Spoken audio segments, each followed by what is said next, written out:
In the quiet solitude of a bustling city, a young man named Bayu found himself grappling with a mix of frustration and despair. Angrily, he exclaimed to no one in particular that he simply could not believe the landlord of his modest apartment had gone so far as to change the locks, all because he was unable to pay the rent for this particular month.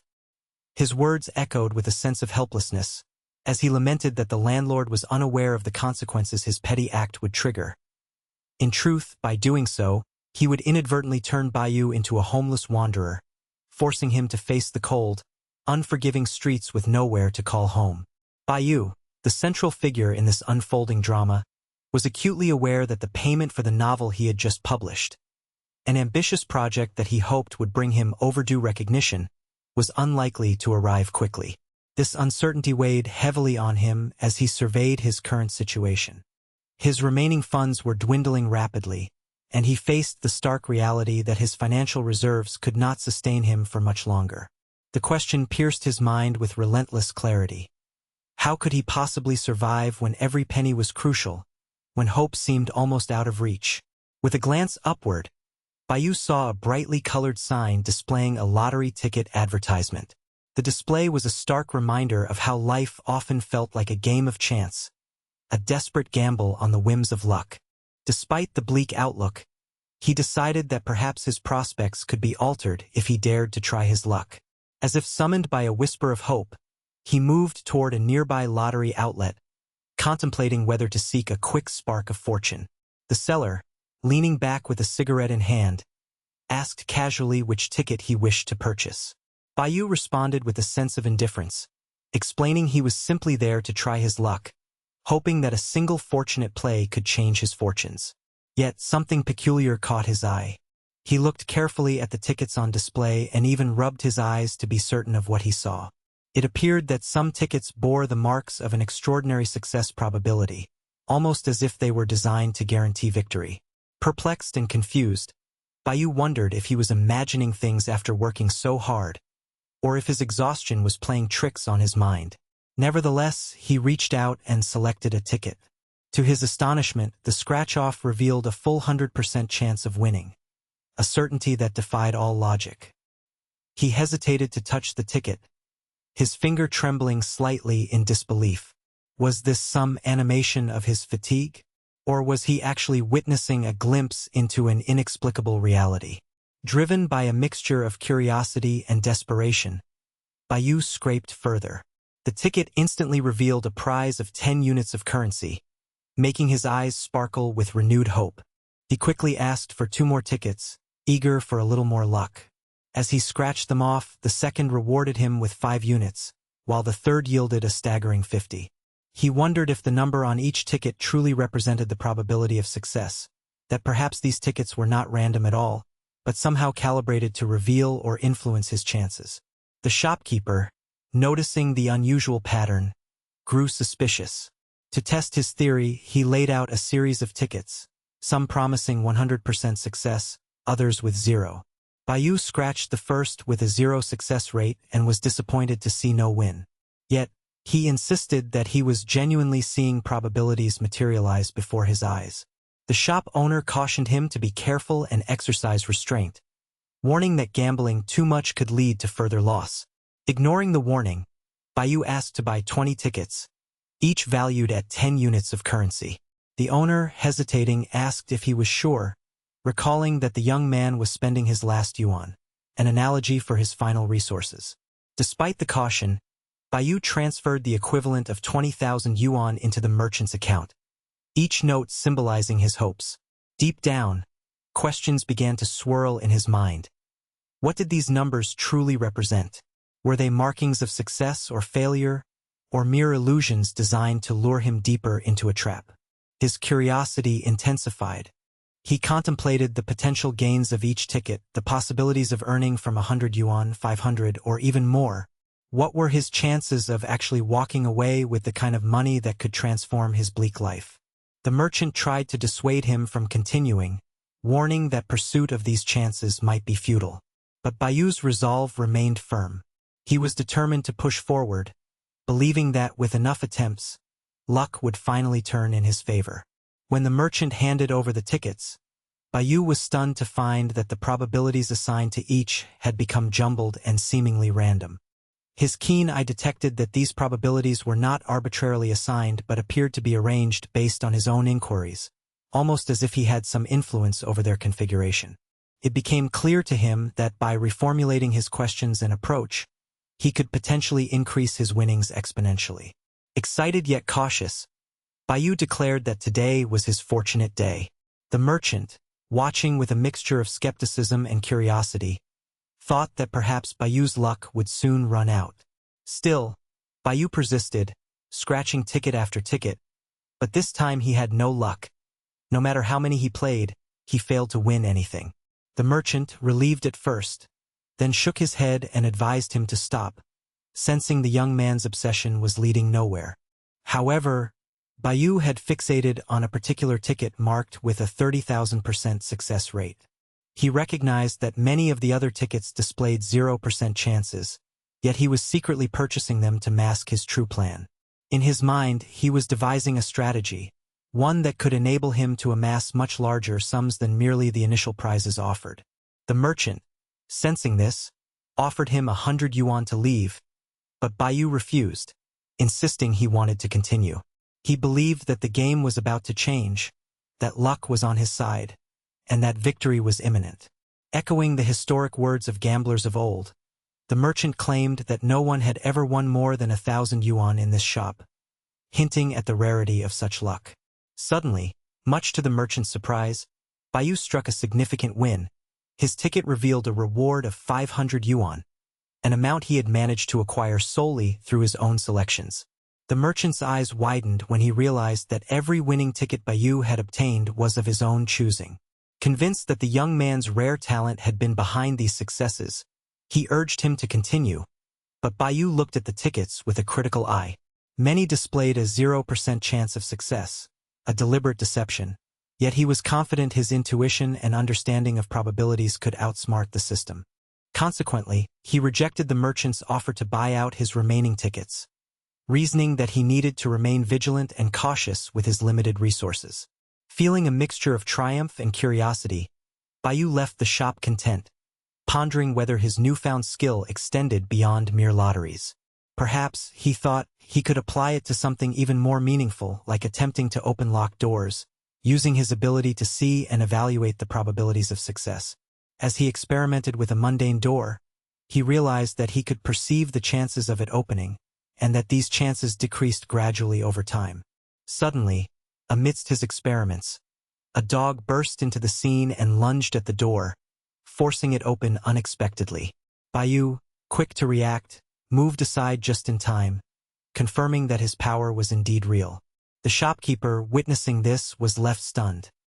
He asked if Bayu had known that the dog was going to enter, but the young man fabricated an elaborate story, that of being a clairvoyant descended from a long line of fortune-tellers with a history spanning over 3,000 years. Despite the lingering doubts, the merchant pressed further, asking Bayu to predict something specific about his future. The merchant's main concern was his ongoing sale of a flat, an entire apartment, yet he was uncertain about the exact price he would get.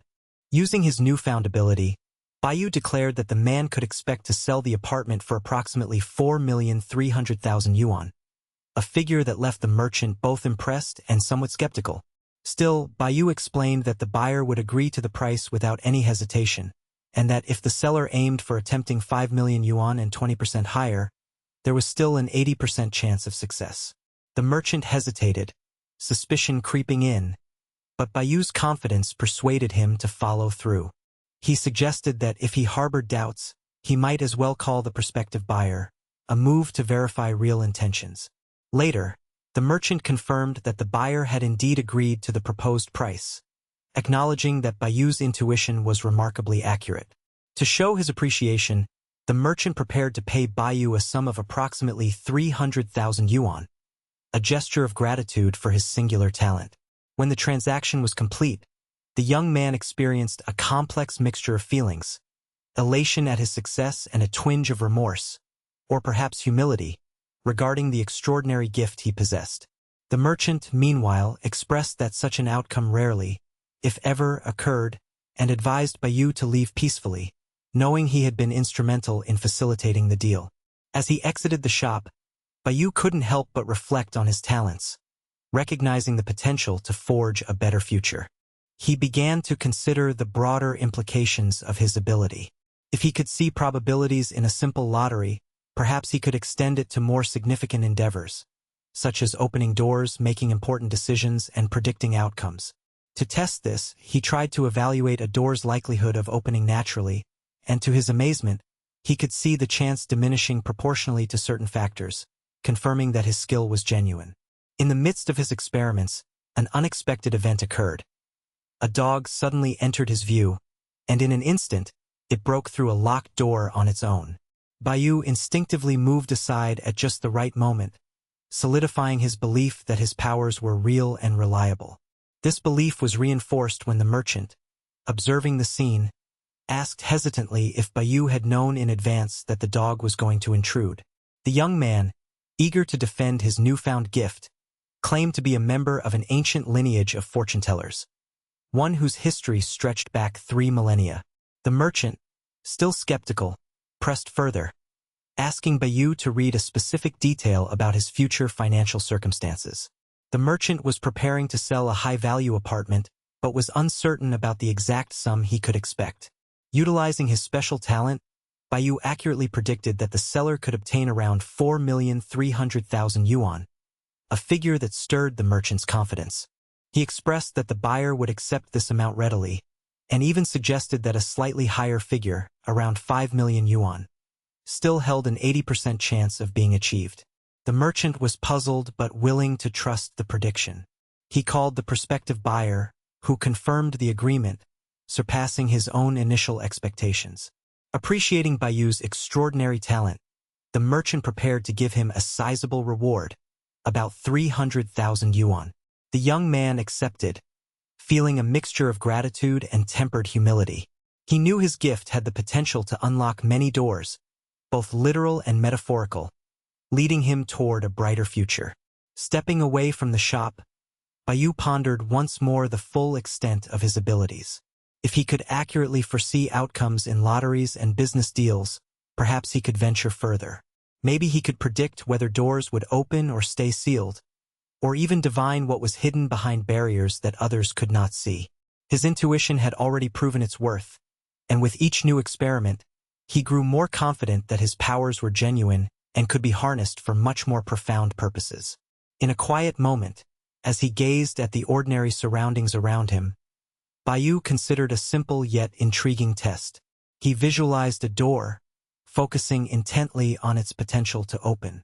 As he observed, he noticed the probability of success decreasing steadily over time, a sign that his insight into luck was not limited to tickets or numbers, but extended to physical reality itself. The flow of potential success was like a tide, ebbing and flowing with each observation. Then, abruptly, a dog entered his field of vision, and in a startling instant, it charged at the door, forcing it open with a vigorous shove. Bayu, alert and quick to react, stepped aside just as the dog stormed through, demonstrating that his perception of probabilities was indeed grounded in reality. The shopkeeper, witnessing this, was left speechless. He turned to Bayu and asked whether he had known that the dog would enter. Bayu, with a confident smile, claimed to be a seer descended from an ancient tribe of fortune-tellers, boasting that his lineage stretched back over 3,000 years. Despite these claims, the shopkeeper remained skeptical, prompting Bayu to try his skill on another matter, a prediction about the merchant's financial situation. The man was about to sell an apartment but hesitated, uncertain about the precise value he could expect. Bayu closed his eyes momentarily and then declared that the seller would receive approximately 4,300,000 yuan for the property. The merchant, taken aback by the specificity, nodded in agreement, already contemplating the deal. Furthermore, Bayu explained that if the seller aimed to set the price at 5 million yuan, an even more ambitious figure, there was still a high likelihood, around 80%, that the sale would succeed. The merchant hesitated, considering these predictions, and then called the potential buyer, who confirmed the agreement comfortably. The merchant, convinced of Bayu's extraordinary abilities, decided to reward him with a significant sum, roughly 300,000 yuan. With a sense of quiet pride and humility, Baiyu accepted the money, recognizing that his talent might have far-reaching implications. As he left the shop, he wondered how he might apply his skills beyond mere lotteries or real estate deals. Perhaps he could attempt to open doors no one else could, by visually perceiving the probabilities that govern their unlocking. He experimented with a simple door, trying to gauge whether it would open naturally. To his astonishment, he saw that the chance of success diminished steadily as he focused on it, confirming that he truly had the ability to see the flow of luck and opportunity. His insight extended beyond abstract numbers, into the physical realm itself. Unexpectedly, a dog appeared nearby and suddenly charged toward the door. At the critical moment, Baiyu moved aside, and the dog forcefully broke through the obstacle, validating that his perception was accurate and reliable. Witnessing this spectacle, the shopkeeper grew increasingly curious and asked whether Baiyu had anticipated the dog's intrusion. Baiyu, eager to explain, claimed to belong to a lineage of numerologists and clairvoyants whose history spanned over 3,000 years. Though skeptical, the shopkeeper was still intrigued and pressed him to predict something about his own future.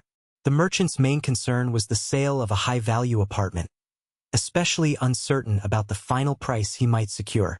Using his gift, Baiyu confidently predicted that the apartment could be sold for roughly 4,300,000 yuan. The merchant, surprised by the precision, agreed that this was a fair estimate. He then asked whether it could be sold for a slightly higher sum, 5 million yuan, and whether it was likely to go through. Baiyu stated that there was an 80% chance of the deal happening without issues, which made the merchant consider the possibility seriously. He decided to verify Baiyu's prediction by contacting the prospective buyer.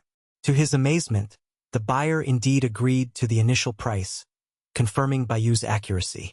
Moved by the seeming certainty of the prediction, the merchant decided to offer Baiyu a substantial reward, around 300,000 yuan.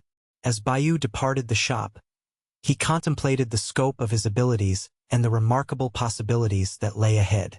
If his skill allowed him to see the likelihood of success in lotteries, real estate, and even physical events, perhaps he could extend it further, to predicting whether doors would open or even deciphering hidden truths. His powers seemed genuine, already revealing their potential to unlock new opportunities and shape his destiny in ways he had never imagined. As he wandered through the bustling marketplace, he couldn't help but be captivated by the girl's striking beauty. In his eyes, she was undoubtedly a perfect 10, a radiant figure who seemed to radiate confidence and tranquility as she posed for selfies, seemingly unaware of the world around her. His mind quickly assessed her appearance, musing that her attractiveness was undeniable, and he was convinced that the likelihood of her being the owner of the lost dog was 100%. It seemed only logical that the girl, with her calm demeanor and casual attitude, was indeed the rightful proprietor of the furry companion. Initially, his plan was simple: wait until she finished her photos, approach her, and perhaps seek compensation for the trouble of finding her pet. Yet, as he observed her pose effortlessly, he couldn't help but think she might be a bit naive or perhaps a bit careless, given her obliviousness to her missing dog. Meanwhile, the dog continued to wander nearby, and he noticed the girl was absorbed in capturing yet another selfie, completely unaware that her pet had been missing for some time. Seeing this, Baiyu, whose name was our protagonist, strolled over confidently. When he reached her side, she looked up and asked if he also owned a Siberian husky, since her dog bore a striking resemblance to Orion, her beloved pet. Her tone was casual but sincere, curious about the similarities between his dog and hers. He studied her for a moment, amused by her apparent innocence. It struck him as somewhat naive that she believed her dog was the genuine Orion, especially considering the length of time the pet had been missing. Still, he decided to play along, and gently, she crouched down to interact with her dog, commenting aloud about how similar the barks of her pet and Orion sounded. "Even their cries are comparable," she said softly. Although Orion was a bit more handsome, of course. Her words made him raise an eyebrow. She continued, "My dog's fur is much nicer, and he seems less naive than yours, even though he eats about half a ton of dog food each week. Her playful teasing was both amusing and irritating. And his coat is shinier, I must say. Her remarks might have been innocent, but they sparked a flicker of annoyance in him. He listened quietly, then responded with a composed tone, claiming that the dog she described was indeed his. Her eyes widened slightly at his assertion, and she shot back with a laugh, suggesting that he was joking since her dog was tied to a nearby lamp post just moments ago. Her tone was light, but her words hinted at a subtle skepticism. A few minutes later, appearing somewhat embarrassed, she apologized and handed him her phone number as a gesture of gratitude for his help. Bayu accepted it graciously, feeling no pressure or obligation. He told her it was no problem at all, and in fact, it was fortunate that she could find her dog through her social media posts. Curious, he glanced at a photo she had shared. A candid shot of her and her dog causing chaos, knocking over furniture and tearing through the house. He remarked, half joking, that her pet seemed to be making a real mess, and if he owned the dog, he'd probably have already gotten rid of it. Still, he added, he doubted she could even do that since the dog had apparently been expelled from her home, leaving it with nowhere to go. She, however, ignored his comment and responded with a hint of sarcasm. If you don't have a place to stay, maybe you should just buy one instead, she quipped lightly, her tone tinged with amusement.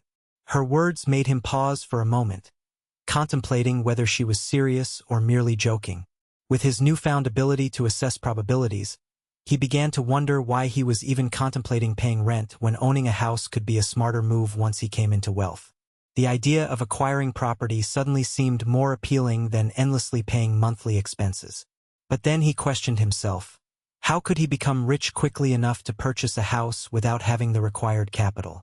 Even if he pooled together his savings of about 300,000 yen, it wouldn't be enough, especially considering the costs involved in down payments, taxes, and potential deposits.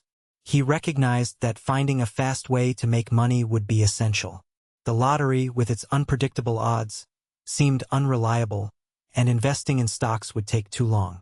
Therefore, his mind turned towards inspecting antiques and historical collectibles, which often carried significant value if appraised correctly. Bayu found himself at a local fair in China, where various vendors displayed their wares, shouting out their available items to attract buyers.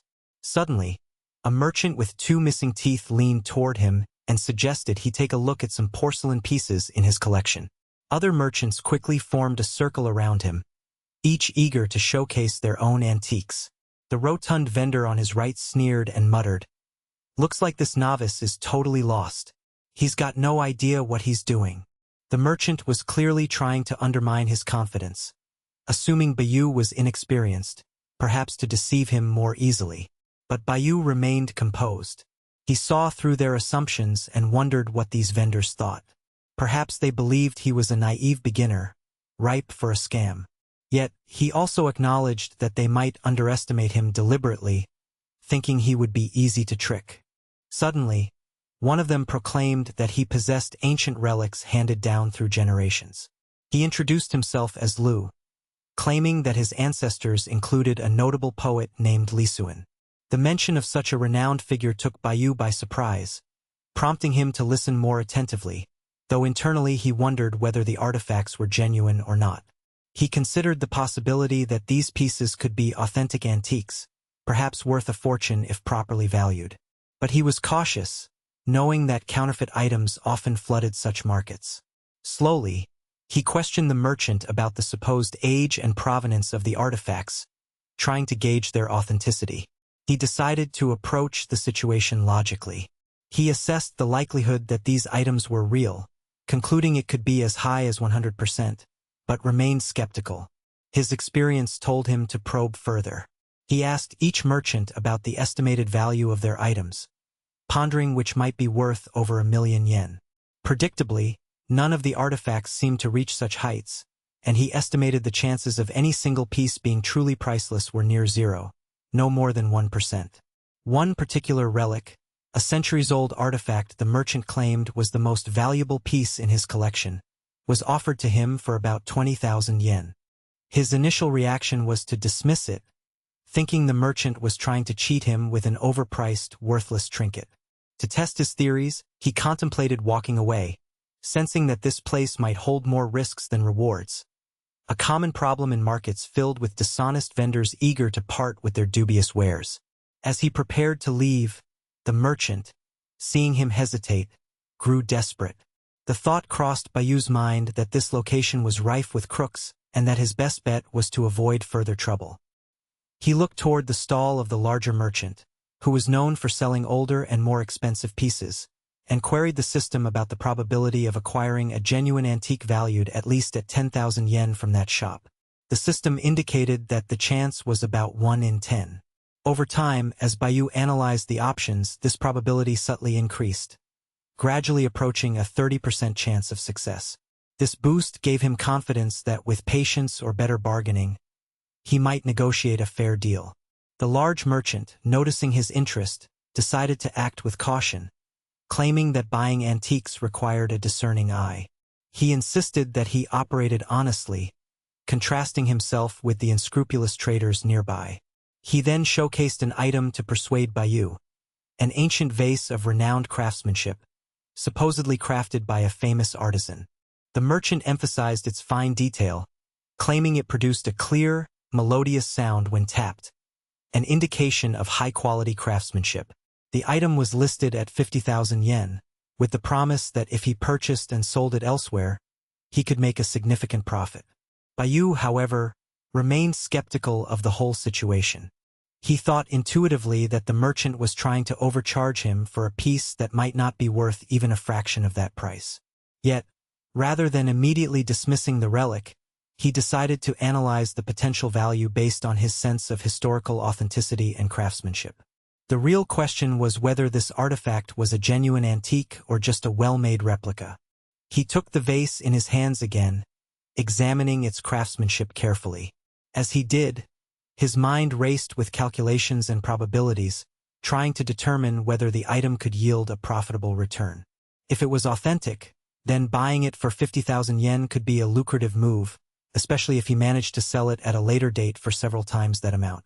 But if it was fake or overvalued, he stood to lose his money. The thought of navigating such markets, with their triangular interplay of deception and valuation, made him smile inwardly. He understood that the key was not just in buying or selling, but in appraising the true worth of each piece with precision. His ability to estimate probabilities was giving him an advantage, transforming what seemed like a simple purchase into a strategic decision. He recognized that the merchant's confidence was a game, a carefully constructed act designed to lure inexperienced buyers into overpaying. It was up to him, with his analytical skills, to cut through the pretenses and identify genuine treasures from mere imitations. He considered the option of buying the vase, then reselling it at a premium, but he was also aware of the risks involved with counterfeit goods. As he pondered further, he realized that seeing the market through a lens of probabilistic reasoning was more powerful than any superficial appraisal. It was about understanding the odds, gauging the real value, and knowing when to walk away or to seize an opportunity. This approach, he thought, could be applied beyond antiques, perhaps even to investments, real estate, or other trades. The market, with its mix of deception, craftsmanship, and chance, was a complex tapestry. Navigating it required not just knowledge of history or art, but an innate sense of probability and a calm, analytical mind. Bayu felt confident that mastering this perspective could lead him to wealth faster than any gamble or luck-based scheme. Deep down, he knew that his journey was just beginning, learning to decipher the true value of things and making decisions based on calculated likelihoods. As he continued to observe the vendors and their wares, he prepared himself for the next step, one that would move him closer to his goal of wealth and independence. Whether through antiques, real estate, or other avenues, he was ready to harness his newfound abilities and navigate the uncertain markets with precision and confidence. Once upon a time, in a bustling marketplace filled with vendors shouting and customers haggling, there was a young man named Bayu. He was an astute observer, always keen to discern the true worth of ancient artifacts and treasures that appeared for sale. One day, he found himself amidst a gathering of merchants and buyers, drawn by a particular bronze vase that seemed to radiate an aura of mystery and history. The merchant, an elderly man with a shrewd expression, presented the vase to Bayu and commented softly, "This jar is truly stunning, isn't it?" Despite his words, the merchant knew well that the artifact's value far exceeded what was being paid. Bayu examined the piece carefully, noting its intricate craftsmanship and the patina that told of centuries gone by. Although he admired its beauty, he felt no special connection to the object, recognizing perhaps that it was a splendid piece but not his treasure. He paused for a moment, pondering the situation. The merchant spoke again, claiming that the bronze jar was a rare relic, an excavated artifact from his homeland, and that the price was set at 8,000 units of currency, which the merchant insisted was the original amount he had paid. Hearing this, Bayu considered the figure in relation to the estimated worth. To him, that sum seemed negligible compared to the artifact's true value, which could be many times higher. Curious, Bayu decided to test his intuition by inquiring about the real valuation of the jar. He activated his system, an internal analytical tool designed to assess the true worth of objects. However, the system returned a result indicating 0% certainty of the artifact's value, revealing that the merchant was either mistaken or intentionally misrepresenting the item's worth. This unexpected response gave Bayu an idea. Perhaps he could use his probabilistic skills to negotiate a better deal, even without full knowledge of the artifact's true price. Mystified but confident, Bayu wondered whether the merchant was aware of the actual value. He asked his system to evaluate the probability that the merchant would agree to sell the jar for 4,000 units, a significantly lower price.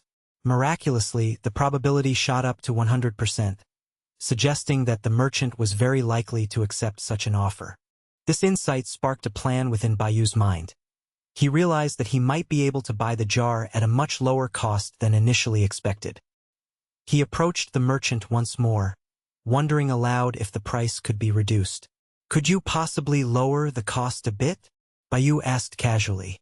The merchant, who had only spent a few coins acquiring the artifact among a collection of other items, barely considered Bayu's plea. Aware that this was Bayu's first visit to this particular marketplace, and that the young man might not yet understand the true market values, the merchant responded, 8,000 isn't too high for such a piece. He hesitated, however, knowing that he could be persuaded. Bayu then made a candid statement of his own financial limitations. "I can only pay 2,000 units, he said straightforwardly. The merchant's eyes widened with surprise. Such a low offer seemed almost laughably inadequate. Yet, instead of dismissing him outright, the merchant muttered dismissively about Bayu's lack of experience, labeling him a simpleton, and shrugged. Nevertheless, he decided to entertain the offer, recognizing that he could part with the item for a surprisingly modest sum. The deal was sealed quickly. Bayu handed over the 2,000 units, a sum that astounded the merchant, who secretly believed he had just made a profitable sale. Both parties left the transaction with their own thoughts, Bayu feeling as though he had secured a small fortune, and the merchant pondering the young man's apparent shrewdness. Meanwhile, the merchant discussed to himself how he had recently sold an equally insignificant artifact for 8,000 units to a charming young woman. He marveled at his own cunning, having turned a minor purchase into a profitable flip. As these thoughts wandered through his mind, a young woman, dressed elegantly, with a radiant complexion and long, graceful legs, came walking swiftly toward the merchant.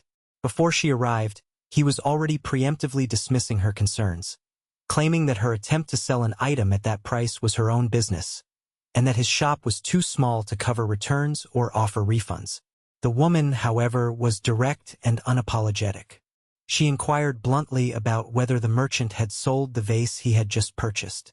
Her voice carried a note of confidence, and her insistence surprised everyone present. She announced that she was willing to pay 10,000 units, and perhaps even 50,000, for the bronze jar, unbothered by the previous negotiations. The merchant trembled slightly at her words, contemplating the possibility that this woman might be willing to pay a fortune for the relic.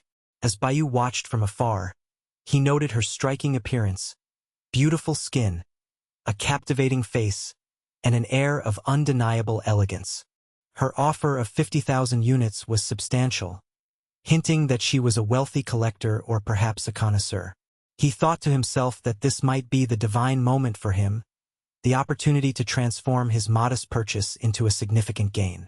Yet, a cautious part of him advised restraint. He knew that with his current skills and understanding, acting impulsively could lead to trouble. The woman cast a sidelong glance at the old vendor, expecting him to accept her proposal. Meanwhile, she wondered why the old merchant was hesitating and whether he was trying to inflate the price artificially. Her impatience grew, and she boldly declared that if 50,000 units were not enough, she was ready to increase her offer to 60 or even 88,000, depending on his response. The merchant, visibly shaken by her determination, looked toward Bayou with a mixture of admiration and suspicion.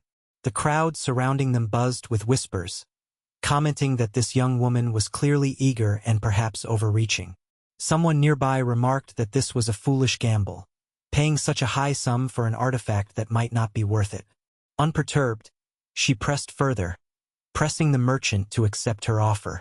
"If you won't accept this amount, I will increase it even more," she stated firmly. Her eyes gleamed with expectation, waiting for the old man to capitulate. The merchant hesitated again, fully aware that he was risking a significant loss, but also tempted by the prospect of a quick profit. Eventually, the merchant sighed and agreed to the final bid.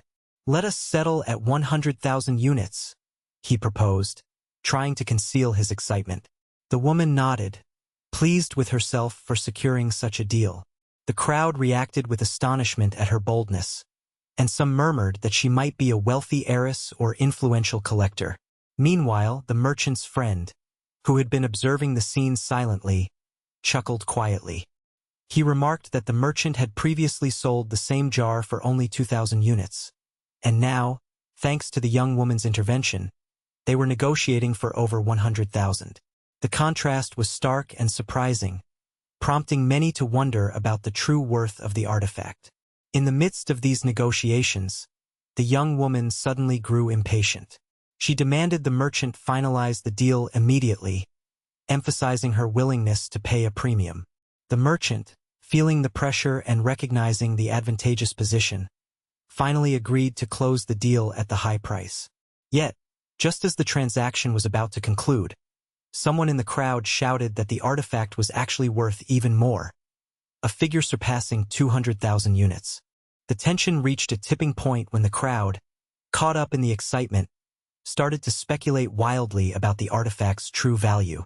Some argued that the jar was an ancient masterpiece worth hundreds of thousands, possibly even 500,000 units, if it genuinely belonged to a notable dynasty or relic collection. During this heated debate, a man from the crowd stepped forward. He announced that he had just bought a similar artifact, an ornate bronze chalice, at a fraction of its projected worth. He claimed to have paid only 300 units for that item in a small shop just around the corner. This revelation caused a ripple of astonishment among the onlookers. The woman, hearing this, grew even more intrigued. She thought it strange that such valuable items could be bought at such low prices if they truly were genuine. The idea sparked a desire within her to acquire the chalice, believing it might be as valuable as the jar. She considered how owning both artifacts could establish her reputation as a connoisseur. Meanwhile, Bayou observed these developments carefully. He thought about the probability that the woman would indeed purchase the chalice, the likelihood she'd pay more than the initial offer, and his chances of profiting from the entire situation. With his analytical tools, he calculated a near certainty that she would go all the way to make the purchase, eager to possess such rare treasures.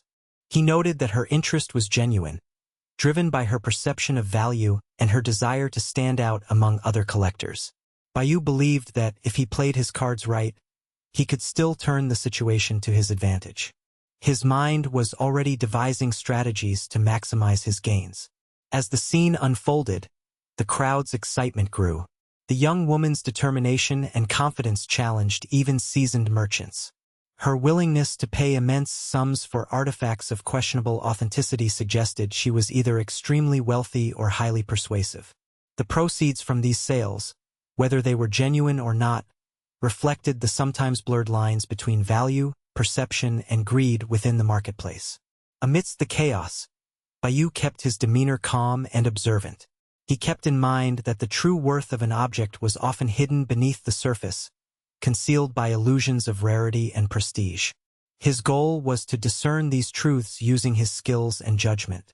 With each passing moment, he understood more clearly that in this world, the true fortune was often hidden behind layers of deception, waiting for the discerning eye to reveal it. He wondered whether the artifacts being sold at inflated prices were genuine or mere replicas, and whether the excitement and greed surrounding such transactions truly reflected their inherent value. These thoughts filled his mind as he prepared for what might come next in this marketplace of illusions and opportunities, where every deal carried the potential for great profit or great loss. The events continued to unfold as the crowd grew more fervent, each participant eager to claim the treasures they believed would elevate their status or wealth. Meanwhile, Bayu watched intently, contemplating the complex interplay of perception, valuation, and the art of negotiation that defined this vibrant marketplace, where true value was often a matter of perspective, and fortune favored the patient and perceptive. In a quiet corner of the bustling marketplace, a tense auction was unfolding, the air thick with anticipation and the subtle hum of negotiations. The seasoned merchant's voice echoed softly, recounting the ongoing bidding war for a centuries-old artifact. The initial offer was modest, he murmured, but after several rounds of lively bidding, the price has steadily climbed. A young woman, elegant yet shrewd, observed the scenes with keen eyes, aware that the auction was more than a simple transaction. She remembered her childhood dreams of acquiring treasures and wondered whether this particular relic might be within reach. Her gaze shifted to the man sitting nearby, a stranger whose presence seemed almost woven into her thoughts. Meanwhile, across the room, a man who had been silently observing the proceedings began to internally analyze the changing figures. He took note that the current bid now stood at a figure equivalent to 600,000 in local currency, and he pondered, should I push further? He hesitated momentarily, contemplating whether to escalate the offer to 700,000. Suddenly, something about the auctioneer's voice and the atmosphere stirred a familiar sensation. The man, whose name was Bayu, pointed out casually, that young girl sitting there looks remarkably familiar. His companions looked puzzled, prompting him to clarify. Could she be related to someone I know? Maybe a relative of Jaimin, the old man from the village, he speculated. The woman, overhearing this, turned sharply, her eyes widening with recognition. Yes, she replied. He's my grandfather. And you're saying the gentleman over there is? Her voice trailed, a mix of surprise and curiosity. Bayu, feeling an unexpected connection, leaned back slightly, smiling. It's a small world, he said. I am a friend of your grandfather's, and he once mentioned that he had sent you to purchase this relic. My name is Li Igo, history professor at the University of Hu, just like your grandfather. We share more than just old stories. The young woman nodded, her face lighting with a mixture of respect and warmth. So, she said gently, you're the old Li that my father often spoke of, the one they call the professor of history. How is your grandfather doing? Bayu's eyes softened. He's doing quite well, thank you. Still walking every morning, keeping himself active. You're fortunate to have him around. A moment of silence passed before she asked uncertainly, are we buying this relic or not? Her tone was firm, yet tinged with impatience. Smiling kindly, Bayu responded with a shrug. Of course we are. Please, take care during the purchase. And perhaps you should go and visit your grandfather afterward. Following this exchange, the auctioneer's gavel struck, and the final bid of 600,000 in local currency was accepted. The transaction was completed smoothly, and the money reflected in the account of the buyer, Bayu. He sat back, thinking to himself that he had obtained more than what he initially expected. A profit of over 100,000, making him feel nearly a millionaire. This sudden wealth sparked a thought in his mind. This must be what those anime heroes refer to, an extraordinary power or gift that turns the tide in their favor, he mused. If that were true, He wondered aloud why the young woman hadn't given him her contact information. The girl, overhearing this, displayed a surprised and somewhat annoyed expression. She regarded him with suspicion, perplexed at his persistence. Bayu, sensing her discomfort, tried to calm her down, but the conversation shifted to a different tone. He saw that she seemed interested in antiques and believed that when she uncovered something remarkable, she would contact him. She cast a glance at him, perceiving his fascination as somewhat unsettling. To her, he appeared almost like a frog that dares to kiss the princess. An awkward, unattractive figure who, despite his oddities, seemed to hold some mysterious allure.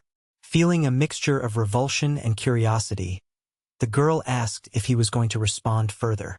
Slightly startled, she looked at him with widened eyes, her voice trembling as she inquired what he meant by his casual phrase.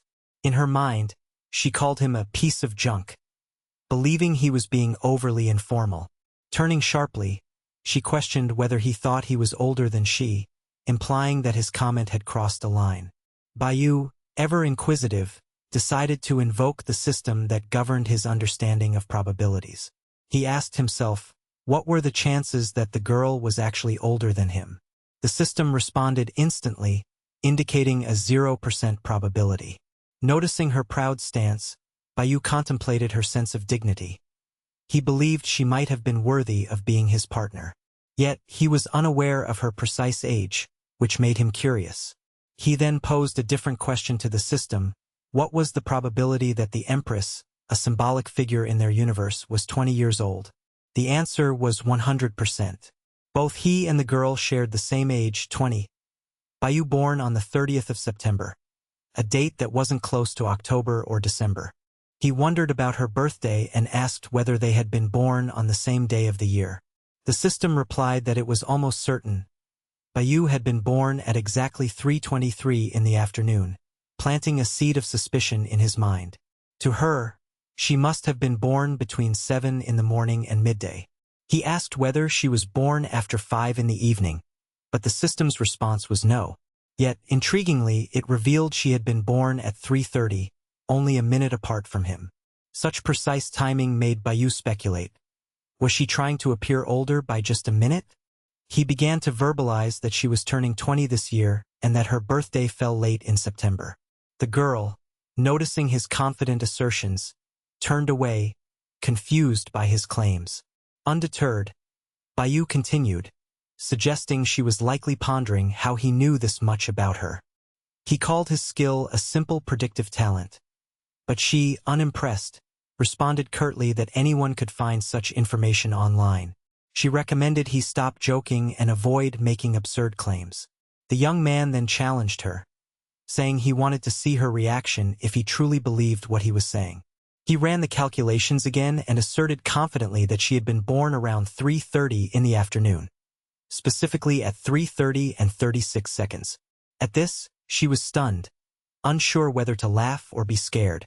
The crowd around them remarked that he had gone too far in his investigation, speculating that he might be a pervert stalking her. Noticing the discomfort, Bayu realized that he had overstepped.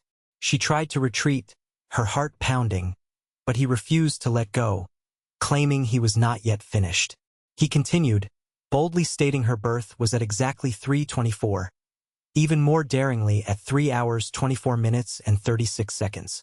Shivering and unexpectedly cold, she pulled out her phone and called her mother, asking for an exact confirmation of her birth time. Her mother answered immediately, recalling that she was born at 3:24 and 36 seconds. Feeling overwhelmed and at a loss, the girl remained silent, frozen by the truth of his deductions. Bayu urged her to say something, noticing her gaze fixed intently on him. She admitted she was curious because he was such a strange person, yet she felt an inexplicable nervousness. He tried to explain himself, claiming he was joking, that he had merely guessed, and that she should not take it too seriously. She responded coldly, accusing him of having guessed down to the exact seconds. The tone in her voice grew skeptical and slightly angry, questioning whether there was some hidden trick behind his apparent knowledge. Bayu found her even more attractive when she was angry, and he insisted that his deductions were based on logic mixed with a bit of intuition. She asked if he truly believed in astrology or fortune-telling, and he said that not all so-called fortune-tellers were dishonest. He then mentioned that she was wearing black underwear that day, which struck her with annoyance. She asked why he was fixated on her intimate details, implying that his curiosity was invasive. He then asked aloud, "Why isn't he with his boyfriend, and what's the likelihood that she's single?" He deduced that she probably didn't like any man in particular, which embarrassed her.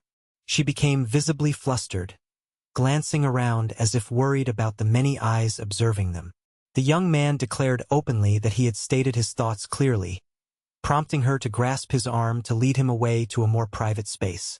She placed her foot against the wall and demanded that he explain precisely how he knew everything about her. Bayu replied that it was just his calculations and intuitive guesses, but she didn't believe him. He challenged her further, asserting that he could even pinpoint the locations of her birthmarks and that interpreting someone's general tendencies and traits was far easier than identifying specific marks. She was left stunned, feeling a mix of embarrassment and anger. Her cheeks flushed, and her mind raced, trying to process the overwhelming stream of information. Later, as they moved to a quieter spot, Bayu added his contact information, mentioning that if he had anything worthwhile to sell or share, whether it was knowledge, artifacts, or advice, he would let her know.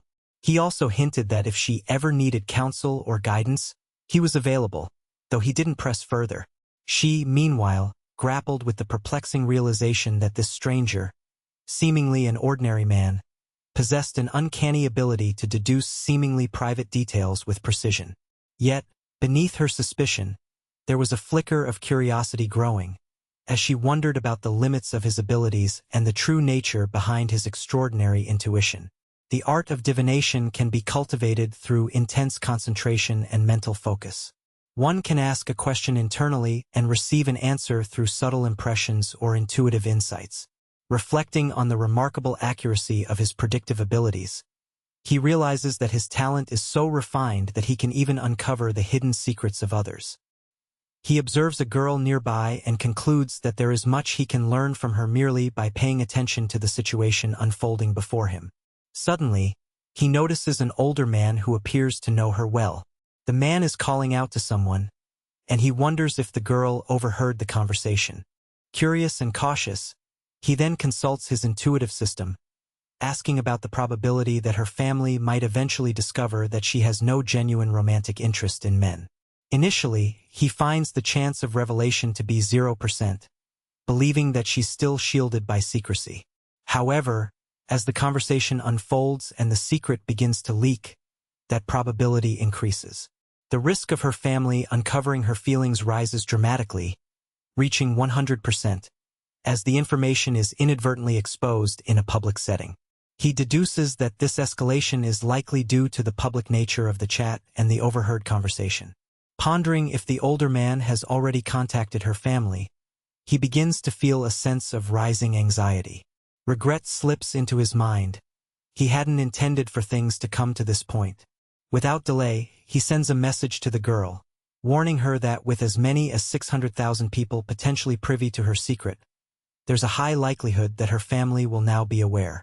She rushes through the streets, desperately seeking her main character, but he has already gone into hiding to avoid detection. Unexpectedly, her parents get in touch from a distance, asking her to return home because they want to discuss something important. From afar, he only observes her and her family on their call, feeling a mix of concern and helplessness. His phone vibrates with a new message. Her mother has scheduled a blind date for him. Though he is reluctant, the appointment is fixed for precisely 8:45 in the evening at a local restaurant. He considers leaving this scene since it's already late and is somewhat uneasy about the upcoming meeting.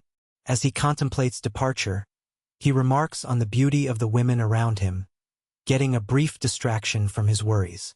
Then, he notices a woman with striking blue hair entering the establishment, accompanied closely by a companion named Kim Kim. His system quickly confirms that Kim Kim has 100% interest in her. The woman with blue hair gazes intently at him, causing him to feel uneasy. No sooner does this happen than she swiftly pulls Kim's arms away and begins to sob intensely. He interprets her tears as a sign that Kim might be gazing at him with deadly intent. The woman, introducing herself as Mai, approaches and asks if he is Bayu. She then states, as if convinced, that she believes he is a good person to date. Those around them are stunned by the sudden turn of events, struggling to comprehend what they see. Confused, Bayu finds himself overwhelmed. Kim is now in tears as well, crying desperately. He comments inwardly that the situation feels remarkably strange, almost unreal. Mai gently leans in to whisper that her feelings are genuine and not a joke. She then embraces him, leaving him questioning whether he's dreaming. Seeking reassurance, he asks his intuitive system about her intentions, and it confirms a 0% chance of any deception. Mai looks at him, then, unexpectedly, presses her lips to his in a forced kiss that leaves Kim despondent and devastated. Afterward, Mai suggests they leave together to meet her parents. Bayu quickly perceives that her interest in him isn't rooted in love but perhaps in a strategic maneuver to make Kim give up. Doubt gnaws at him. He begins to question whether Mai truly intends to introduce him to her family or if this is simply a means to an end. Watching her hesitate and then shed a tear, he decides to follow her, hoping to understand her true motivations. They arrive at her home, where she announces her presence. Her mother, surprised, asks how the date went and whether she had failed again in her efforts to find a suitable partner. Mai introduces Bayu as her boyfriend, and he, trembling slightly, greets her mother, calling her Miss Moo internally. He wonders how he ended up in this situation but resolves to act in her favor. Her mother's face lights up with joy upon hearing this, while her father, in the kitchen, lets out a loud shout of happiness. Approaching him, the father inquires how he and Mai met. Bayu answers that they know each other from high school but didn't talk much back then. Now, unexpectedly, they are together. The father remains skeptical at first, but her mother reassures him that it's wonderful to hear. The father then takes Bayu into another room, mentioning that his wife will cook something delicious for them, and they go to Mai's bedroom to sit down. Before Bayu can speak, the parents leave the room, and he begins to question whether they are her relatives. The system confirms there is a 100% certainty that they are her parents. Her mother soon re-enters, bringing some fruit, but her expression is dismissive, saying they are interrupting the woman and her son's moment. Mai, feeling embarrassed, explains that her parents are excited because this is the first time she has brought a boyfriend home. Bayu considers himself fortunate to have become involved with her, noticing how lively her parents seem behind the closed door. Their ears are tuned to every word, and the father, worried about their silence, wonders if they are plotting something. The mother, visibly nervous, voices concern about what the young man might do to her daughter. The old man, trying to calm the situation, insists they should stay calm and not let them notice their intentions. He assures his wife that they are prepared for any eventualities, with a sharp knife ready if needed. Meanwhile, Bayu, perplexed by all the tension, decides to clarify everything. He stands up, but Mai, afraid, runs away from him. He calls out to her softly, explaining he only wants to have a conversation. She, mistakenly believing he is angry or seeking a fight, apologizes and admits she needs some time to get used to the relationship. Understanding her nervousness, he steps back, giving her space. She, in turn, feels shy but asks him not to stand so far away. He studies her closely, admiring her beauty, and silently considers the possibility of holding her hand without causing her discomfort. He estimates the probability of her accepting a gentle touch at approximately 80%. Thinking further, he ponders the chances of sharing an embrace. That likelihood drops slightly to around 76%. The prospect of a kiss seems more distant yet still conceivable, with a probability around 59%. Throughout this silent exchange, he continues to analyze her expressions and body language, trying to gauge her true feelings. In his mind, he calculates each possible step carefully: how to approach her without overwhelming her, how to offer comfort and reassurance. As he observes her, He wonders whether this connection can develop naturally or if external factors will interfere. His thoughts drift to the delicate dance of human emotions, where patience and understanding play crucial roles. Time seems to both stretch and condense as he navigates these internal deliberations.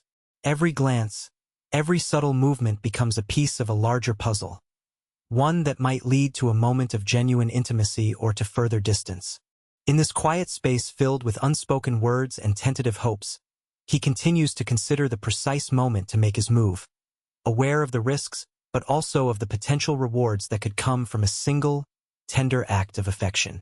In the quiet shadows of a bustling city, a young man found himself haunted by doubts about his own abilities.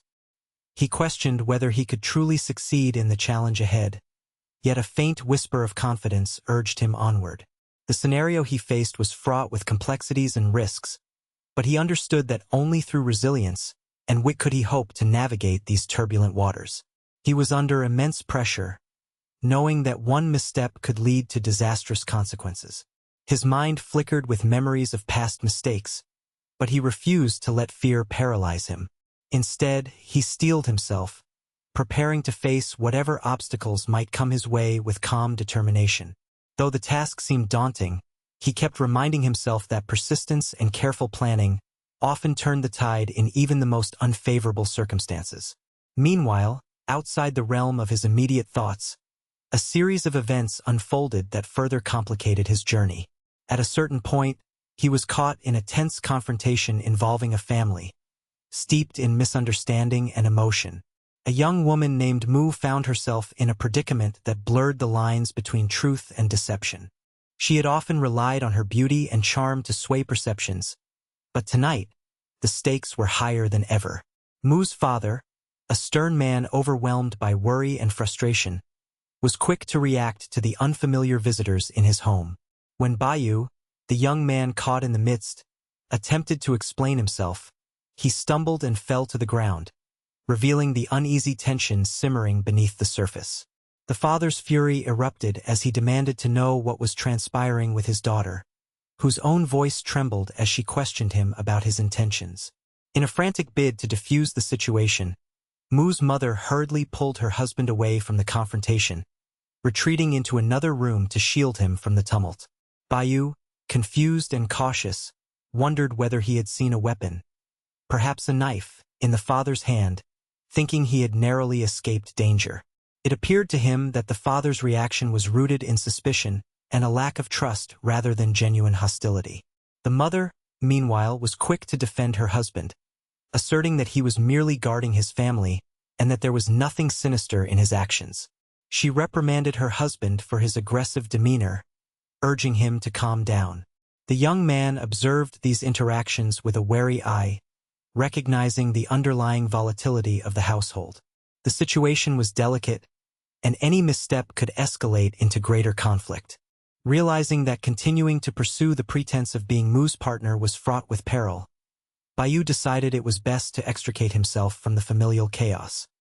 He contemplated the dangers of maintaining the facade, which had almost resulted in him being violently harmed. He understood that enduring such risks was neither sustainable nor wise in the long term. Mu, noting his hesitation, attempted to test his resolve by appealing to his pride and appearance. Her radiant beauty was nothing short of mesmerizing, and she flirted with him once more, trying to draw out his emotional response. But Bayu made a firm choice. He would no longer be entangled in this web of family secrets and falsehoods. He expressed his desire to have an honest conversation about their situation, emphasizing that only genuine understanding could resolve their issues. Surprised and perhaps slightly annoyed, Mu questioned whether he truly regretted his decision. Bayu, in a calm yet firm voice, explained that he was tired of pretending and wished to confront his own limitations and the truth. He believed that the key to resolving their predicament lay in frank dialogue, rather than deception or concealment.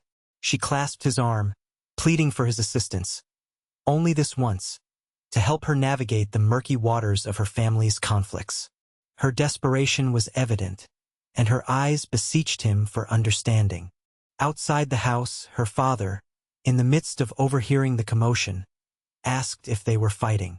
His wife, ignoring him, accused him of being the source of the turmoil, her voice filled with frustration and blame. Without hesitation, Bayu left the room, weaving his way through the tense, hostile atmosphere. Approaching the door, he prepared to leave, intending to distance himself from the chaos. As he began to put on his shoes, the mother intervened, advising him not to leave just yet, claiming that she had accidentally soaked his footwear while she was cooking. She felt it unwise for him to depart immediately and suggested that he stay overnight instead. The father nodded in agreement, emphasizing the importance of his decision. Bayu, to buy time and avoid further complications, crafted a plausible excuse, mentioning a sick nephew and insisting he needed to leave for his relative's care. He then decided to take refuge under the covers, pretending to rest, all the while contemplating his next move. Meanwhile, the ancient marketplace of antiques was bustling with activity, with an elderly man named Wang preparing relics for sale. Still harboring resentment from a previous encounter, Wang was surprised to see Bayu back in his shop. The young man was attempting to sell a tasteful porcelain set, claiming it to be of exceptional value. Using his finely tuned system of evaluation, Bayu quickly verified the authenticity of the items, recognizing that they were genuine and worth considerably more than Wang's initial offer. Through swift negotiation, Bayu managed to purchase the pieces for a sum equivalent to 9 million yuan, outbidding Wang's expectations and surprising the venerable collector. As he hurriedly left with his prized acquisitions, Wang pondered whether any of the items might truly be authentic relics, though he quickly dismissed that idea, perceiving Bayu as a novice who had just gained a significant profit of 500,000 yuan. Across the street, a sleek pink automobile paused before the antique shop, and a young woman emerged from the vehicle. She inquired directly with Wang about the whereabouts of artifacts he had sold the night before, offering a sum of 1 million yuan to reacquire them.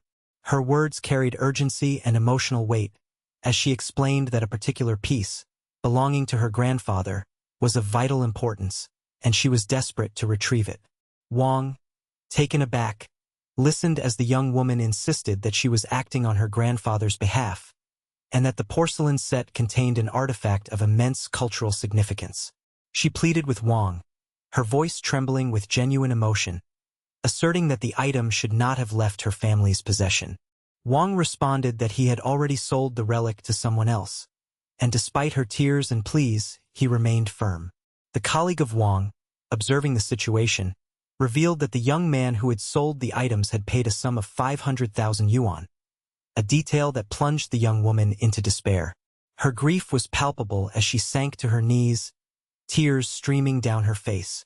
Despite this setback, Wang attempted to console her, claiming that the artifacts were likely fakes, dismissing the emotional weight of her claims. In a sharp retort, the girl exclaimed that one of the pieces was a genuine artifact of Tananai, valued at offers upward of 10 million yuan. Another seller, watching the scene unfold with a dismissive attitude, mocked Wang for having sold a valuable relic for a modest sum. Inside a nearby pawnshop, a man carefully examined the item Bayu had purchased, noting its pristine condition. The analyst deduced that the relic was almost certainly connected to the original owner, and the system corroborated this judgment with 100% certainty. The buyer, impressed by the relic's worth, offered Bayu a sum of 9 million yuan. Without hesitation, the young man accepted this offer, proud of his acquisition and eager for the potential wealth it could bring. As he stepped outside, Bayu was handed a card by his new buyer. He looked in the direction of a nearby vehicle where the young woman named Rosa was running toward him. In an instant, Bayu's mind calculated the likelihood of her tripping, 100%, and instinctively reached out to prevent her fall. The act of catching her surprised both of them. She asked in bewilderment how he could have known she was about to stumble. Despite her protest to be released, Bayu insisted that she needed to let him go, persuading her that she was the one who had to relinquish control. After a tense moment, she finally agreed to free herself, and Bayu continued on his way. Yet, before he could fully depart, she called out to him, demanding he stop. She promptly jotted down her cell phone number, asserting that she would resolve their matter later. Bayu, intrigued, examined her profile on his device, contemplating the wealth now within his reach and the possibility of buying a house or a luxury car. As he walked away, the old man Wang questioned whether Bayu had already sold the porcelain relic and at what price. Bayu confirmed that he had sold the artifact for 9 million yuan, and Wang unexpectedly congratulated him. Despite the significant loss, the veteran collector's tone hinted at some hidden agenda. From a distance, Wang devised a malicious plan targeting Bayu, a scheme lurking behind his seemingly benign compliment. Back at the pawnshop, the granddaughter arrived, her presence stirring unease.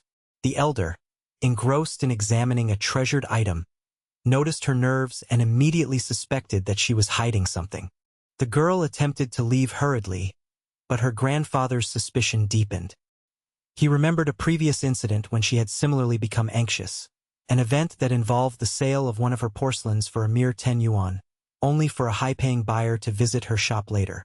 Connecting these events, the old man deduced that his granddaughter might again be involved in illicit dealings. Her nervousness confirmed his fears, prompting her to flee the scene as fast as her legs could carry her. This sequence of events fueled her contemplation about the rapidity of these transactions and the urgent need to recover the relic before its true value was uncovered. She recalled the young man's prediction that she would stumble and wondered if he possessed some supernatural insight. A chill ran down her spine as Bayu wondered aloud, using his system, whether the old collector's influence was causing the premonition. The system confirmed 100% that the suspicion was justified. Consequently, Bayu began to suspect that Wang might attempt to deceive him again by passing off fake relics, aiming to pocket more profit at his expense. This realization made him ponder the importance of diversifying his strategies, not relying solely on ancient artifacts but exploring other avenues to generate wealth and safeguard himself from future schemes. In the grand mosaic of commerce, deception and truth often intertwined, creating a landscape of opportunities tempered by risks. Bayu understood that adaptiveness and vigilance would be crucial as he navigated this world filled with hidden dangers and untapped treasures, seeking to carve his own path toward success and security amidst the ever-shifting shadows of the marketplace. As Bayu reflected on his recent encounters, he found himself immersed in thoughts about the unpredictable nature of his interactions, especially those involving some rather eccentric women he had encountered lately. The chaotic moments seemed to lie beneath a facade of everyday life, revealing a world brimming with unforeseen dangers and bizarre events. Among these thoughts, an idea crystallized. There would be a promising article in a pavilion the next day that might hold significant value or unique insights. This prospect motivated him to plan his next moves carefully, contemplating whether to pursue the opportunity. While immersed in these thoughts, Bayu's attention was distracted by a familiar scene. He saw a young woman waiting at a bus stop nearby. Her expression was casual, but something about her caught his eye. As he observed her, he noticed a story she had posted recently. On her social media profile, she had shared an update mentioning that she had left her vehicle at a local shop after a flight. This detail seemed innocuous at first, but later, Bayu detected something peculiar. The woman appeared tense, and her body language conveyed a nervousness that wasn't typical for someone simply waiting for a bus. Perceiving a potential threat, Bayu's gaze drifted to a man standing nearby. The man was dressed in a hooded sweatshirt, and his suspicious demeanor didn't escape him. Bayu's instincts told him he should remain alert. He observed that the man was acting oddly, perhaps watching the young woman closely or behaving in a way that suggested he had bad intentions. A sense of alarm prickled within Bayu as he began to question the man's motives and the overall safety of the situation. As the bus approached, the young woman showed no sign of noticing the tension building around her. Despite Bayu's discreet warnings with his gaze, she chose to ignore the clues and continued to stand there, unaware of the emerging danger. The man, sensing his cover was slipping, started moving closer to her. His movements were cautious but unmistakably deliberate. He approached her with the intent to intimidate or potentially harass her. Her reaction was swift and fierce, without hesitation. She responded with surprising force, surprising Bayu. Her resilience suggested she might have had training in martial arts, enabling her to defend herself under pressure. Bayu watched in astonishment as she manifested strength and agility that seemed beyond ordinary expectations. The young woman's reaction impressed him deeply, and he couldn't help but marvel at her capability to confront danger directly. Meanwhile, she seemed equally amazed by Bayu's ability to foresee the events unfolding. As chaos ensued, she started to back away, trying to put distance between herself and the aggressor. Bayu pondered how long it would take to reach a nearby car dealership. He wondered if he could get there before the situation escalated further. However, amidst his thoughts, Bayu's suspicion grew. He began to consider a darker possibility. Perhaps the man was planning something worse, an arson attack on the bus. He quickly checked the system he had at his disposal, which could access real-time intelligence. Confirming his fears, he discovered that there was indeed a criminal on board, suspected of carrying around 9 liters of gasoline with the intent to set the vehicle on fire. His heart pounded as he assessed the gravity of the situation. Instinctively, Bayu knew he had to inform the police, despite the initial reluctance of the authorities to trust his detailed reports. Frantically, he made the call.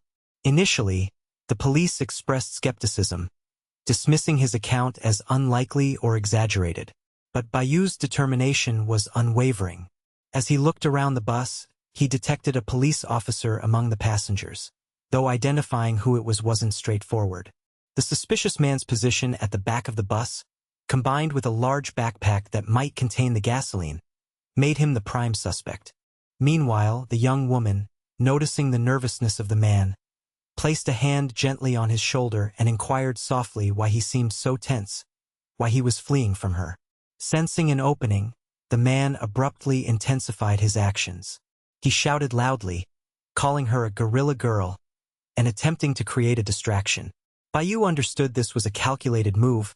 By attracting attention, the man hoped to divert the police's focus or create chaos that would make it harder to apprehend him. Seizing this diversion, the girl launched herself at the suspect. In a sudden display of agility, she attacked with punches and kicks, delivering a punch to his face, a knee to his stomach, and a vicious kick to the back of his head as he fell. She quickly subdued him on the floor. As she regained her composure, she examined the liquid in his backpack. Confirming it was, in fact, gasoline, her quick thinking risking her own safety to prevent a disaster. Bayu was stunned. It dawned on him that this girl was not just a random bystander but an undercover officer or someone trained for such situations. Her actions had prevented a catastrophe, and her ability to assess the scene so skillfully was impressive. After the suspect was restrained, she turned her attention to Bayu and the man, who was now subdued. She analyzed the liquid in the backpack further, verifying the petrol's nature. As the chaos subsided, the young woman, who was actually a police officer, began to question Bayu. She approached him, explaining that she knew he had been the one who reported the incident to her team earlier. Her tone was firm but calm. She asked if he could provide an explanation for how he seemed to be so aware of the threat when seemingly nobody else had recognized it. Her intuition indicated that he might possess some kind of extraordinary insight, almost as if he could predict events before they happened. Bayu, caught off guard, tried to downplay his knowledge, claiming that it was merely coincidence, that helping society was his duty. He insisted that he had no special powers, only a sense of responsibility. But she wasn't convinced. She pressed him further, noting that it was strange how he had been able to anticipate the man's intentions without concrete evidence. He explained that he had simply observed the signs, perhaps his intuition, he mused, or perhaps just luck. The police officer, skeptical of his explanations, pointed out that Bayu hadn't even been on the bus when the call was made, and she had yet to uncover the suspect's identity. Despite this, she knew the man was carrying a significant amount of gasoline and was likely planning something destructive. The suspect's close proximity and nervousness made it clear he was hiding something. Meanwhile, Bayu's companion, a girl who appeared to be his partner or close associate, watched the proceedings silently. She observed the scene with a mixture of concern and curiosity, eager to understand the true nature of Bayu's involvement. Outside, the bus stop's environment remained tense, with other passengers whispering about what had transpired and whether more trouble might follow. The woman, claiming to be Bayu's girlfriend, approached the scene. She asked the police what was happening and inquired if she knew the man involved. Her tone was casual but pointed, subtly trying to gauge the situation. She was concerned about Bayu's well-being and wanted to understand if he was unharmed. Bayu, realizing that their conversation was under scrutiny, attempted to clarify that he was not involved romantically with the girl and that he had simply been in the wrong place at the wrong time. The false girlfriend's persistent demeanor and her probing questions started to create discomfort. Others nearby teased that perhaps she was suspicious of Bayu's innocence, or that she was trying to stir trouble deliberately. Her comments and actions caused a stir among the crowd and the police alike. The police officer, feeling a mix of irritation and suspicion, refused to back down. She stepped closer to Bayu and delivered a punch, an unexpected move that signaled her frustration and skepticism. She made it clear she wasn't interested in him romantically but warned him cautiously to be careful, hinting that her partner might not be as trustworthy as he appeared. Bayu, now standing and rubbing his jaw where he had been hit, nodded and admitted it had hurt but was otherwise unhurt. He expressed gratitude for the help but was deeply aware that the situation was far from over. The police, although still skeptical, were willing to accept the reality of the events and proceed accordingly. The scene was tense. Multiple figures, each with their own motives and concerns, engaged in a complex dance of suspicion and trust. The young woman, who was truly an officer, continued her investigation, gathering all the clues and testimonies to piece together the full story. She kept a close eye on Bayu, sensing that he played a pivotal role in the unfolding events. Meanwhile, the previous day's events lingered in Bayu's mind. He resolved that he would avoid becoming entangled in the chaotic web spun by unpredictable individuals. His primary goal remained clear: securing money and perhaps uncovering treasures or relics that could bring him advantages. He planned to revisit the pavilion, hoping to find something valuable that could fetch a good price or unlock hidden secrets. Upon arriving at the pavilion, Bayu noticed that the old Wang was not present. The shopkeeper beside him explained that Wang had gone to the campus and would return shortly. Bayu pondered whether he would be able to secure anything worthwhile from the aged dealer or if his chances had diminished for the day. He doubted he would find any rare or valuable relics today but decided to search nonetheless. After some time, Bayu's persistence paid off. He found an artifact that the system verified as being absolutely genuine, a rare and prized object that could fetch a significant sum. Eager to acquire it, he asked the merchant about its price. The seller responded that it cost 3,000 yuan. Bayu, thinking quickly, requested a 50% discount, confident that the dealer might not recognize the true value of the item. Without hesitation, the seller accepted the offer, seemingly unaware of the artifact's authenticity. Seizing the opportunity, Bayu considered making the purchase immediately. But then a girl entered the scene. She approached the merchant and, asserting herself confidently, offered to buy the same artifact, promising to pay the full original price of 3,000 yuan. The merchant, acting without suspicion, handed over the artifact to her. Realizing this, Bayu's heart suddenly pounded. He panicked internally, thinking that perhaps the girl's actions were deliberate, a strategic move to elevate the artifact's perceived value. He quickly offered 10,000 yuan, thinking to outbid her. The girl responded swiftly, offering 30,000 yuan, fully aware that her bid would overshadow his. Bayu suspected she intended to signal that the artifact was far more valuable than he had initially believed, or that she knew a secret about it. He wondered whether her aggressive bidding was a bluff or a calculated tactic designed to manipulate the dealer's perception. The stakes had suddenly risen, transforming what was supposed to be a simple purchase into a high-stakes game of bluffing and strategy. Both recognized that whoever controlled the transaction would gain a significant advantage, either a rare relic or a valuable asset that could be resold for a great profit. As the bidding intensified, Bayu realized how much was at stake and that he had to play his cards carefully. The situation was growing increasingly complex, with each move revealing new layers of its intricacies. The atmosphere was charged with tension, anticipation, and the unspoken understanding that everything depended on the final decision, whether to buy, bid higher, or walk away. In the aftermath of these events, Bayu's thoughts turned to the future, contemplating whether to pursue this potential windfall or to exercise caution, wary of hidden dangers. The unfolding game of deception and valuation had only just begun, and every decision could tip the balance toward success or disaster. The day's events, filled with unexpected turns and subtle manipulations, underscored the unpredictable nature of the journey Bayu was on. Each encounter revealed new aspects of human nature, from cunning deception to selfless heroism. As he navigated this world, Bayu understood that patience, observation, and strategic thinking were key. With a keen eye on the unfolding drama around him, he prepared himself for whatever challenges might come next, knowing that in this intricate dance of survival and opportunity, only the sharpest minds would prevail. Bai confidently declared that he was prepared to part with 50,000 yen for a particular item. He challenged her to offer an even higher bid if she truly valued the object enough, asserting that it would then be hers.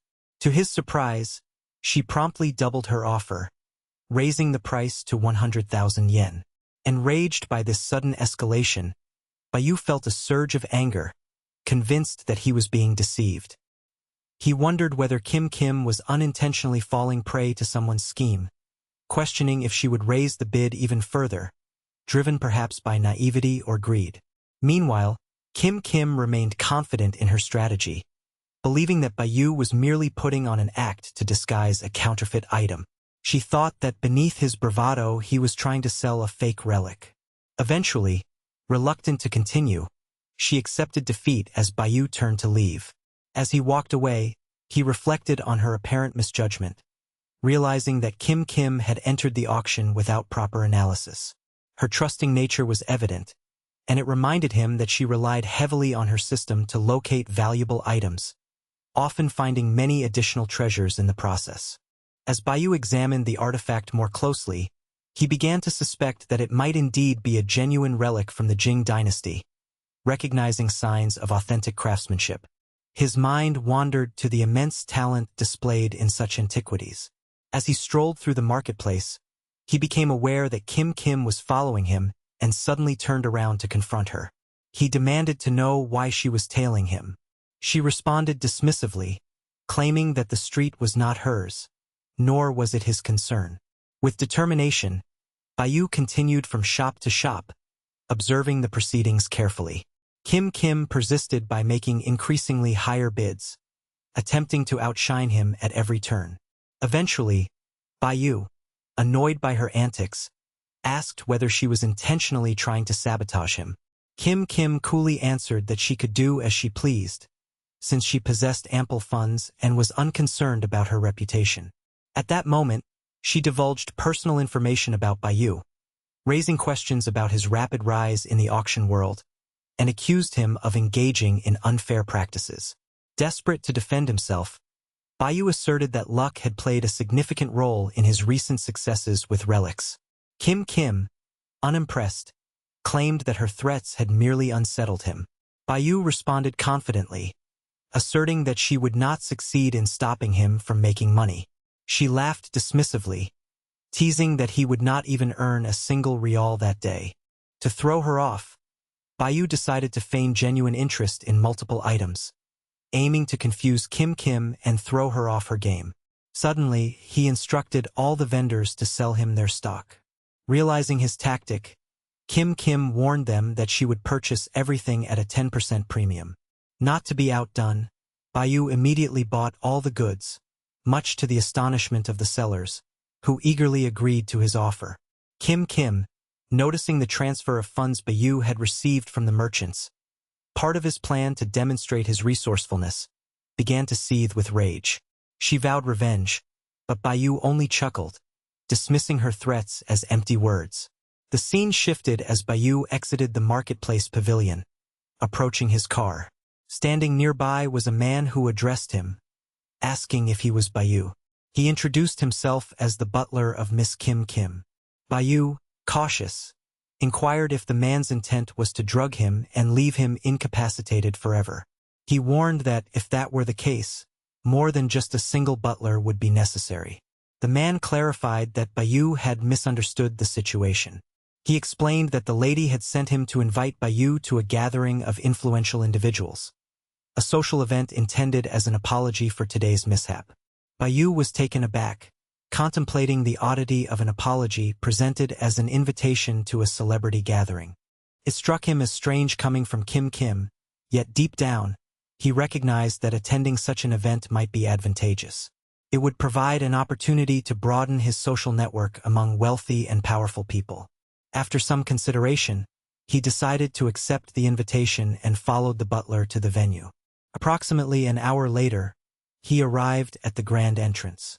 Kim Kim opened the door, expressing surprise that he had come so swiftly, given how long he had taken to arrive. Bayu responded that he had never truly expected to be invited, and so hadn't anticipated such an opportunity. Kim Kim gestured for him to follow, promising to introduce him to some notable figures. Inside, the gathering was lively with introductions. The first to be introduced was the heir of the Shanghai conglomerate, followed by the owner of StarTech Corporation, and finally the proprietor of Heavy Media. Kim Kim turned to Bayu and asked whether he recognized these distinguished guests. He looked around, visibly impressed by their stature and accomplishments. Sensing his nervousness upon seeing prominent figures, Kim Kim deduced that he perceived them as celebrities, which made him uneasy. Understanding this, Bayu quickly realized that her plan was to make him appear inexperienced or ignorant among influential people. He knew that dwelling on his nervousness would only make matters worse. The key was to shift his focus toward everyday activities that everyone engaged in. He thought about how most people, when feeling anxious, tend to fixate on trivial matters like going to the bathroom. This peculiar yet effective mental trick helped him relax. Using this strategy, Bayu managed to compose himself and began greeting the guests politely, without any trace of nervousness. Kim Kim watched in astonishment as he gained composure. Within 5 minutes, the two of them were seated at a table. She remarked how surprised she was that he could hold conversations with such high-profile individuals. Bayu replied calmly that there was no real difference between ordinary people and celebrities. They were all individuals. Kim Kim grew more serious, warning that soon he would see that the distinction between them was significant. Just then, the master of ceremonies entered to announce that it was time for the main event, a charity auction. Bayu was taken aback upon learning about the auction, recognizing it as an excellent chance for him. He tried to mock him softly, asking if he was unaware that the event was charity-based. The host then announced that they would be auctioning a porcelain artifact from the Min dynasty, which had come into their possession. Recognizing Bayu's expertise in relics, Kim Kim handed him the item, requesting that he estimate its value and prepare a bid. Bayu, somewhat bewildered and feeling out of place, asked if she trusted him to determine the price and make the offer. She replied that she was providing such generous assistance that he could even use her name when placing the bid.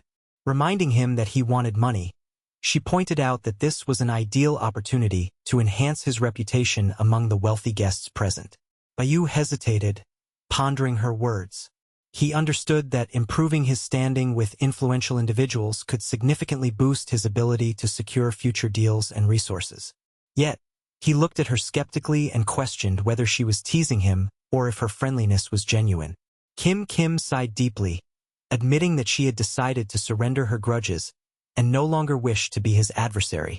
Despite her friendliness, Bayu remained wary. He then turned to his system and asked if Kim Kim had given him a counterfeit product. The system responded that the relic was authentic, a genuine artifact from the Min dynasty, recently sold for an impressive 2,500,000 yuan.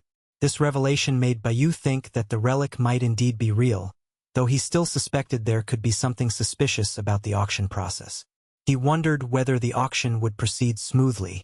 The system assured him with 100% certainty that the sale would be successful, given the relic's authenticity and the guarantee of its value.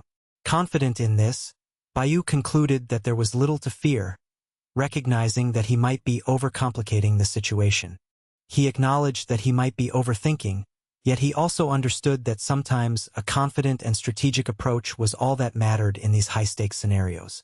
With that in mind, He prepared himself for what was to come, determined to make the most of this unexpected opportunity. In the intricate dance of chance and strategy, fortune often finds itself on the side of those who believe wholeheartedly in their systems and trust their own resilience. After careful analysis of the circumstances, Kim weighed her options, realizing that the system was unwavering in its support and that she had little to fear. With steady resolve, she made a move towards Bayu, attempting to wrest a box from him. Bayu, calm and composed, urged her to remain patient, cautioning her to avoid rushing into rash decisions. She, however, suggested that if he had no interest in holding onto the box, perhaps it was better to forget about it altogether. Respecting her perspective but determined to hold his ground, Bayu acknowledged her kindness, expressing acceptance of her gesture. At that moment, the auctioneer raised his hand, signaling the start of the final bidding item, a relic belonging to Bayu himself. The crowd's attention shifted, and Bayu cast a glance backward, his eyes meeting Kim's, who was smiling with a mischievous glint in her expression. Her smile hinted at secrets lurking beneath her cheerful facade, stirring curiosity and suspicion in Bayu's mind. Focusing once more on the proceedings, the auctioneer announced that the last item on offer was the relic in Bayu's possession. A wave of uncertainty washed over Bayu. He questioned whether it was worth overthinking. The system, unwavering and confident, had guaranteed a 100% success rate for this auction, reassuring him that the relic was genuine and that everything was aligned in his favor. Buoyed by this assurance, Bayu resolved to discover Kim's secret motives. Turning toward the audience, he began to introduce himself, sharing a story that might seem peculiar at first glance. The item he intended to auction, he revealed, was a simple roll of toilet paper. This revelation stunned the gathered crowd, who immediately questioned the reasoning behind such an odd choice. Could Bayu be suffering from some mental affliction? Nervously, he recalled an earlier incident when Kim had asked him to pick up a fallen earring, an event that now seemed to hint at her plans to swap the items unnoticed. He remembered how she might have been trying to manipulate him at that moment, and now her true intentions appeared clearer. During the auction, the operator asked Bayu if he felt the urge to go to the restroom, perplexed as to why someone would bring a roll of toilet paper to such an event. Kim snickered silently, observing his predicament and pondering how Bayu would handle the situation. She mused that if he chose to run away, she could exploit his cowardice and reduce him further in the eyes of others. More than that, fleeing would be a disgrace, tarnishing his reputation forever. Faced with a difficult choice, Bayu felt a determination to sell the object regardless of the oddity. With the opportunity presenting itself, he commenced recounting a heartfelt tale about the significance of the roll of toilet paper, a memento of his childhood struggles. He recounted how he was once called Yoron among friends, a nickname that hinted at his innocence. On his birthday, his parents gifted him the simple roll, telling him that men are born to bleed, but not to shed tears. His parents' untimely death shortly afterward plunged him into poverty and debt, leaving him with scarce possessions but an unbreakable will to survive. He described how, every time he struggled to contain his emotions, he would take a piece of paper and wipe away his tears, whispering to himself that he must be strong. This ritual became a symbol of his suffering and resilience, a testament to his ability to endure hardship. From those humble beginnings, he had grown and faced the world with unwavering resolve, holding on to that simple roll as a reminder of past pain and perseverance. Bayu elaborated that this roll of toilet paper represented more than mere hygiene. It embodied his suffering, his hopes, and his drive to overcome adversity. It was his most valuable relic, an emblem of his resilience, worthy of being auctioned to raise funds for charity. Although the crowd initially showed little interest, a man sitting quietly at the back, smoking, listened attentively. Moved by the story, he raised a bid of 100,000 units of currency, an impressive sum that took the auctioneer by surprise. The auctioneer promptly declared the sale closed, raising his hand to signal finality. Bayu exhaled in relief, realizing that his storytelling had paid off. His quick thinking and ability to spin a compelling narrative had secured him a victory in this unusual auction. As he looked at Kim, He sensed that she had hoped for his failure, but fortune had favored him once again. She acknowledged with a fleeting comment that his luck was fortunate this time. However, she warned that next time, succeeding would be far more difficult. Reflecting on his performance, Bayu thought that he had managed to save himself. Yet the incident had not come without its costs. His attempt to mingle with the influential and known figures was now compromised, and he was perceived as a clown by those who had witnessed his peculiar auction. Contemplating his future, he realized that he would need to work diligently, applying old methods and honest effort to accumulate wealth, gain influence, and earn respect within his community. A sleek car passed nearby, drawing his attention. Inside were Mui and the man who had purchased the toilet paper relic, an individual whose demeanor conveyed confusion and curiosity. Bayu, eager to understand the nature of their connection, inquired of the system, his unseen guide, asking why these two people appeared together. The system replied that they were engaged in a collaborative business arrangement and that their relationship was heading toward marriage. Hearing this, Bayu sensed that the system's intelligence had grown more sophisticated, likely thanks to recent updates. He considered how the world of the wealthy was a chaotic and flawed realm, filled with both opportunity and danger. With renewed resolve, Bayu decided that he preferred to pursue his wealth through quiet, traditional means, rather than reckless schemes. Mentally referencing the wise old man one, he asked the system whether one had recently encountered a special gift or treasure. The system confirmed that the old man one was about to acquire a valuable relic, prompting Bayu to reflect on Wen's peculiar tendencies. Wen always seemed to have some treasure at hand, yet somehow it was the protagonist himself, Bayu, who held on to the true fortune. Bayu pondered whether he should directly collaborate with Wang, who appeared to have access to rare antiquities and vast resources. If Wang was willing, Bayu thought perhaps he could benefit from that association. Potential obstacles remained, but if necessary, Wang, another key figure, could step in and intervene on his behalf because of his connections and knowledge. The next day, at the auction pavilion, Wang was engaged in a conversation over the phone, visibly tense. He explained that the person he was waiting for had yet to arrive, despite having been there for some time. Suddenly, a young man appeared, and Wang promptly questioned him about his actions there, dismissing him as having no valuable purpose. The young man responded calmly, saying that Wang had instructed him to discuss a potential collaboration. He emphasized that Wang was an exceptionally fortunate individual who consistently acquired high-quality artifacts. The young man added that he could see the various rare items available, and if they worked together, they would become the best partners, each receiving an equal share of the profits. The older man, known as the Fat Merchant, questioned him about the need to team up, asserting that he had been in this line of work for many years and knew the ins and outs. He dismissed the younger man's suggestions, implying that such collaboration was unnecessary and possibly intended to undermine his reputation once more. The merchant then told the young man to stay out of his sight, expressing his desire to avoid further conflict. The protagonist observed these exchanges, sensing a growing animosity.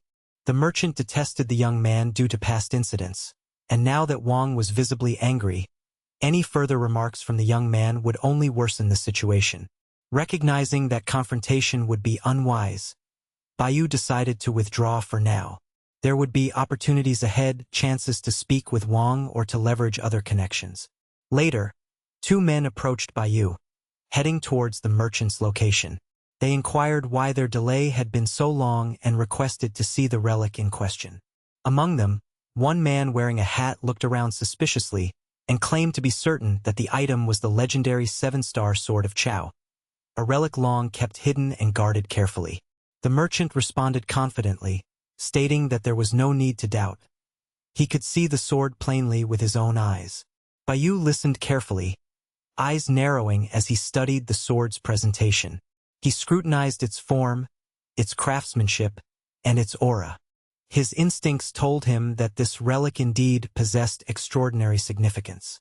The air grew tense as he pondered what secrets lay behind it, and whether this ancient artifact might hold the key to unlocking abundant wealth or dangerous peril. The story surrounding the 7-star Sword of Chao was well known among collectors and scholars alike, Yet seeing it in person always stirred a mixture of awe and suspicion. Bayu's mind raced, considering his next move, as the atmosphere thickened with anticipation. In that moment, he prepared to inquire further, determined to uncover the truth behind this legendary relic and how it might influence his future endeavors. In a world where authenticity is often cloaked in deception and counterfeit treasures circulate with precision, a mysterious system functions silently, analyzing every artifact, every relic, to determine their true nature. Its judgment is cold and unwavering. If the system assesses an item as genuine, then the probability of its authenticity is 100%. If not, then there's a total absence of certainty. This silent arbiter wields the power to distinguish truth from fakery, casting doubt or certainty over even the most intricately crafted relics. One day, the old man known as Wang, a seasoned connoisseur in antiquities, examined a sword presented to him. He looked over the blade with a seasoned eye, muttering that it seemed promising, a potential treasure. Yet, behind his cautious facade, he tried to hide a flicker of doubt. The system's analysis lingered in the background, reporting that the likelihood of this sword being an authentic artifact was precisely 0%. To Wang, it was as clear as day. The weapon was a forgery crafted with skillful deception. And yet, the old man hesitated. Meanwhile, the young man observing all this, referred to as the protagonist, began to ponder Wang's behavior. Why would an experienced collector be so eager, or perhaps so naive, to purchase a counterfeit? Was the forgery so flawless that even a seasoned eye like Wang's could be fooled? His mind raced, questioning the sophistication of modern forgeries. According to the system, the chance that Wang could discern the fake was also 0%, an indicator that the counterfeit was remarkably convincing. The protagonist knew that the makers of such replicas must have mastered the art of mimicry, producing counterparts so perfect that even scrutinous experts would struggle to distinguish them. But he also realized that no matter how skillful, a truly genuine artifact would always bear subtle marks, details others might overlook. Still, he couldn't see any obvious signs. He concentrated, trying to identify the counterfeit component. Was it the jewel in the sword's hilt? Or perhaps the engravings? Yet nothing was obviously out of place. The system, perceiving his hesitation, suddenly prompted, "Are you lacking intelligence?" Before he could answer, a screen flickered into view, displaying various parts of the sword. It highlighted sections, breaking down the craftsmanship and materials. The protagonist examined the display carefully. His suspicion was that the fake might be the jewel, the centerpiece of the sword, since jewels are often the easiest part to counterfeit convincingly. But then, recalling Wang's extensive experience, he realized that Wang would have known immediately if the jewel was fake. Wang's expertise spanned over 10 years in antiquities. Such a veteran didn't rely solely on superficial appearances. He could detect deception even in the most convincing reproductions. Meanwhile, Bayu, another player involved in this intrigue, wondered whether the apparent jewel was merely an empty setting, a vacant casing or a hollow imitation designed to fool only the untrained eye. He considered whether Wang might believe the sword was authentic but might be convinced otherwise by an elaborate lie. The question about whether Wang would believe the sword was fake was crucial. He pondered whether he could deceive the elder, especially since the authenticity of this relic could change hands multiple times before crossing the final threshold. With cunning intent, Bayu contemplated employing a special tactic, one he kept reserved for circumstances when direct honesty wouldn't suffice. Deciding to test the waters, he approached Wang, who promptly shielded the sword, signaling him to leave. Yet, Bayu persisted, recalling their previous conversation about the legendary 7-star sword, a relic supposedly of immense value. He observed the sword closely, noticing its craftsmanship, so precise that it seemed to mirror the original.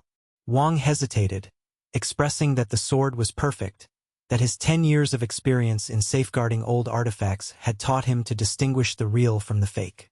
He believed that under his careful scrutiny, only genuine relics deserved his trust. Nonetheless, Bayu pressed further, asking if Wang was certain.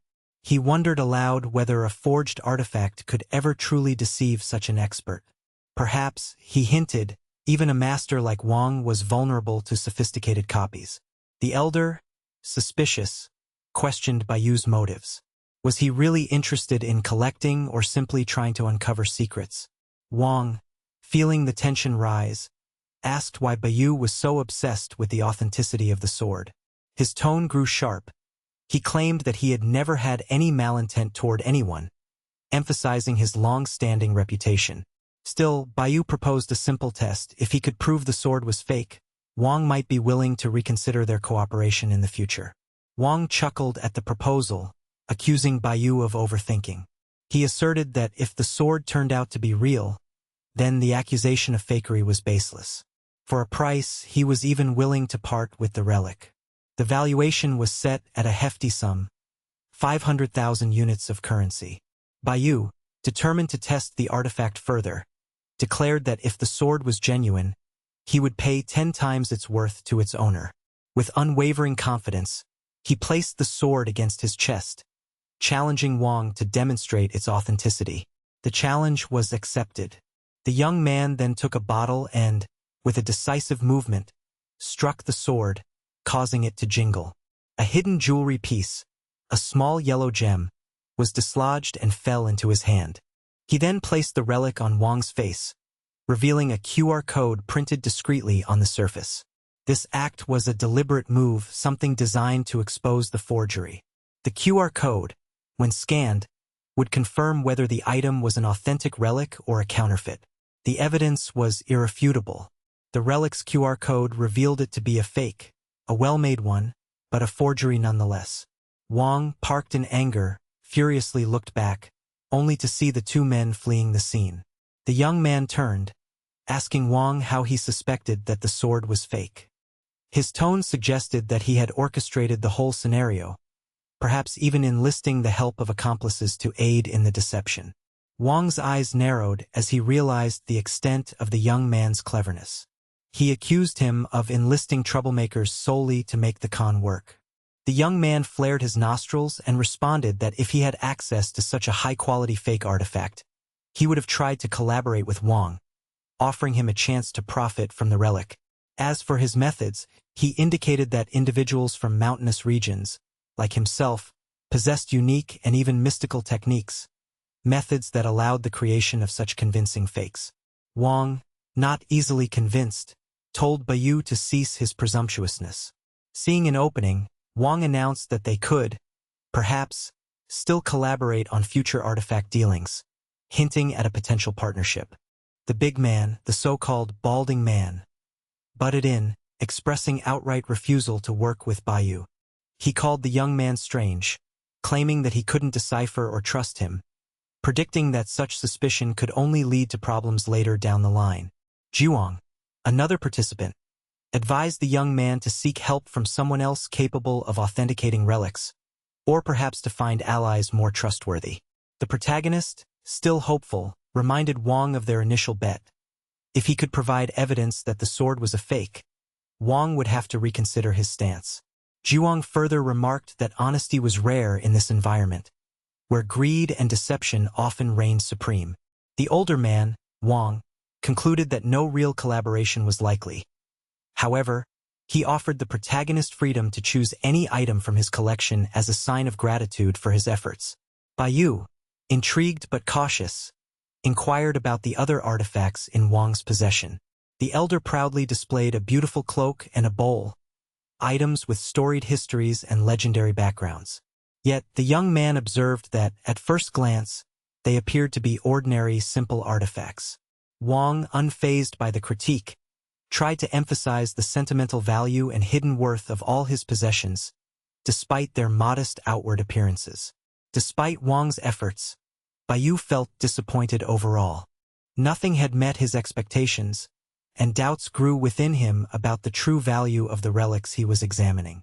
Remembering the system's warning that he might find something of great value today, he still found little of worth. His gaze then shifted as he pulled out a relic from a sack, a double-edged sword once wielded by the legendary Lu Sanzang in the Three Kingdoms era. He proclaimed confidently that this relic was 100% authentic. Yet, doubt continued to gnaw at his mind. The system again declared that the probability of the relic being genuine was 100%. Yet, ironically, provided no detailed information about the artifact itself. This contradiction puzzled him. How could a relic be so convincingly real without specifics? Still, he pressed on, wanting to believe. Wang, sensing the importance, assured him of its authenticity. The elder refused to part with the relic, claiming it was a precious piece from his collection that held significant potential for profit. Bayu, knowing that this was his first real chance, decided to act boldly. He challenged Wang, recalling their previous conversation about the seven-star sword. He asked what great treasure was concealed within this new relic. The elder's temper flared. He called Bayu a fool, blind to the nuances and details that marked the difference between a genuine artifact and a replica. Bayu continued to insinuate that even this double-edged sword might contain a hidden QR code, just like the previous relics. Wang's confidence wavered, and frustration grew. His suspicion that he had been duped again gnawed at him. He felt deceived, questioning whether he had been conned before, despite all his experience. Just as Wang raised his hand to cast the relic aside, the young man intervened quickly. He asked Wang about the price, what Wang would ask if he sold the sword. The bald man, defeated and disillusioned, told him to take whatever he wanted. He seemed resigned, perhaps weary of the constant deception that permeated this world of antiquities. Bayu, though grateful, decided that he needed to sell the relic at a good price, more than enough to cover his expenses and maybe even turn a profit, to avoid feeling guilty about the purchase. He contemplated using the sword's power to gain the trust of Wang and to explore future opportunities within the circle of antiquities trading. His mind already planned his next move, thinking about how to leverage each relic's worth and significance. Before leaving, he approached a man known as Senor Che, asking after him. A woman nearby responded politely. Senor Che was busy with other matters. The young man looked at the system again, eager to gather more insights and plans for his next steps. In a dimly lit room filled with an air of quiet anticipation, a young man found himself immersed in a tense and unpredictable situation. As he stood amidst the shadows, he sensed a presence nearby, a figure whose recognition could change everything. If he knew for certain that the familiar voice existed at that moment, he would activate his system with unwavering confidence, affirming with 100% certainty that he was indeed present. This certainty was crucial, an edge that could tip the scales in a game where every moment was fraught with danger. Suddenly, a woman announced that the person responsible for selling a particular item, an exquisite piece known as Tan Shanai, was present in the vicinity. Her words echoed with surprise and urgency. The young man watched in silent amazement as she expressed her intent to call the individual called Mr. Che immediately, eager to confirm the truth owner of that treasure. Her voice carried with it a mixture of concern and curiosity, as if she sensed that uncovering this piece's true provenance could have enormous significance. In that instant, a cold shiver ran down the young man's spine as a familiar voice pierced through the surrounding silence. It was the voice that linked him to the seller of Tan Shanai, the very person he sought to identify. Turning swiftly, he saw her. An imposing girl who resembled a gorilla in stature, her stance defensive, prepared to confront him. The system instantly issued an alert, warning of an impending altercation with a certainty of 100%. The girl made a swift move to attack, her intentions clear and aggressive. With quick reflexes, the young man managed to dodge her aggressive advance and quickly retreated. At that moment, an older man, her grandfather, arrived on the scene. His face was stern as he reprimanded the girl, ordering her to calm down. Obediently, she stepped back, casting a wary glance at the young man before warning her adversary, the boy, to stay out of her sight. His adrenaline surged as he realized how narrowly he had escaped a conflict that might have turned perilous. The young man understood that his escape had been too close for comfort, but he remained acutely aware that the woman's associate, Saso, would not abandon his pursuit. Deep down, he knew that as long as Saso was involved, peace would be elusive. The chase was far from over. The grandpa, Mr. Che, came forward and apologized for his granddaughter's behavior, explaining that she was driven by impulsiveness rather than malice. Her actions were born from a youthful impulsiveness, not genuine evil. Observing the conversation, the young man detected an underlying tension. Mr. Che was deep in thought, contemplating something significant, something beyond what was spoken aloud. The system, ever vigilant, indicated that it was currently unable to read minds without the latest updates, highlighting the limits of its capabilities in that moment. Inviting the young man to sit, Mr. Che suggested they enjoy a cup of tea and discuss some pressing matters. This seemed to be more than just a casual invitation. It was an opening for meaningful dialogue, perhaps even an opportunity to forge some form of alliance or understanding. As they moved into a different space, the young man couldn't help but feel intrigued by the environment. A tea room that radiated a sense of extraordinary elegance. He commented on the room's remarkable charm, noting that it seemed unlike any typical setting he had encountered. Mr. Che, an elderly man of notable sophistication, responded with a modest smile. He mentioned that he had always believed his tea room was somewhat chaotic but acknowledged that it was a unique space, one that not everyone could possess. He added that if the young man was there, perhaps he was bringing with him some form of treasure or valuable item. The intrigue deepened when the young man confirmed this, requesting Mr. Che to examine a particular artifact he carried. The elder inspected the item carefully and declared that it resembled a treasure from the Orient. Specifically, a piece from the Eastern dynasty, worth perhaps 5 million in current market value. The young man nodded confidently and added that only rare and valuable objects like this deserved a place in Mr. Che's collection, signifying the importance and esteem held for such artifacts. The elderly man explained that the artifact was a double-edged sword, a traditional piece from the Orient known as the sword, which had once been auctioned for a hefty sum of 5 million. The young man suggested that this sword might have been wielded by a legendary figure called Liuba, a connection that would elevate its value tremendously. Surprised, Mr. Che expressed that if that were indeed the case, the sword's price could be 10 times higher, emphasizing its potential historical and cultural significance. The young man went on to affirm that remarkable objects warranted recognition by great masters, those with the skill and insight to appreciate their true worth.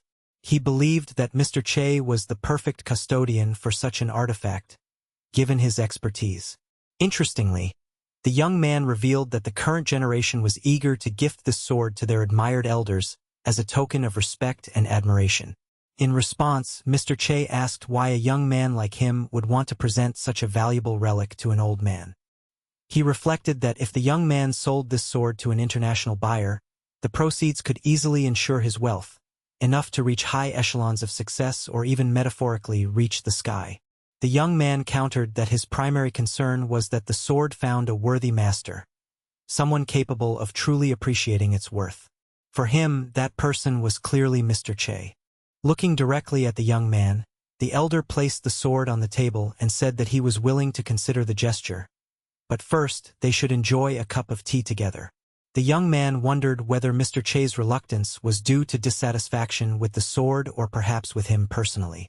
The system analyzed the situation and updated that the level of satisfaction with the sword was perfect, 100%, but only 10% with the young man, indicating a significant gap in trust or approval. The old man then explained that the gift was too generous, and he would feel uncomfortable accepting such an offering. His philosophy was grounded in valuing character and skill over material possessions. He expressed that true friendship among gentlemen was based on mutual respect and shared virtues, not on the exchange of valuable objects. He proposed that they should simply be colleagues and friends, emphasizing the importance of character over material wealth. This candid rejection left the young man pondering his next move. Did Mr. Che believe he was unworthy of friendship? Was the elderly man hesitant because he doubted the young man's capabilities or sincerity?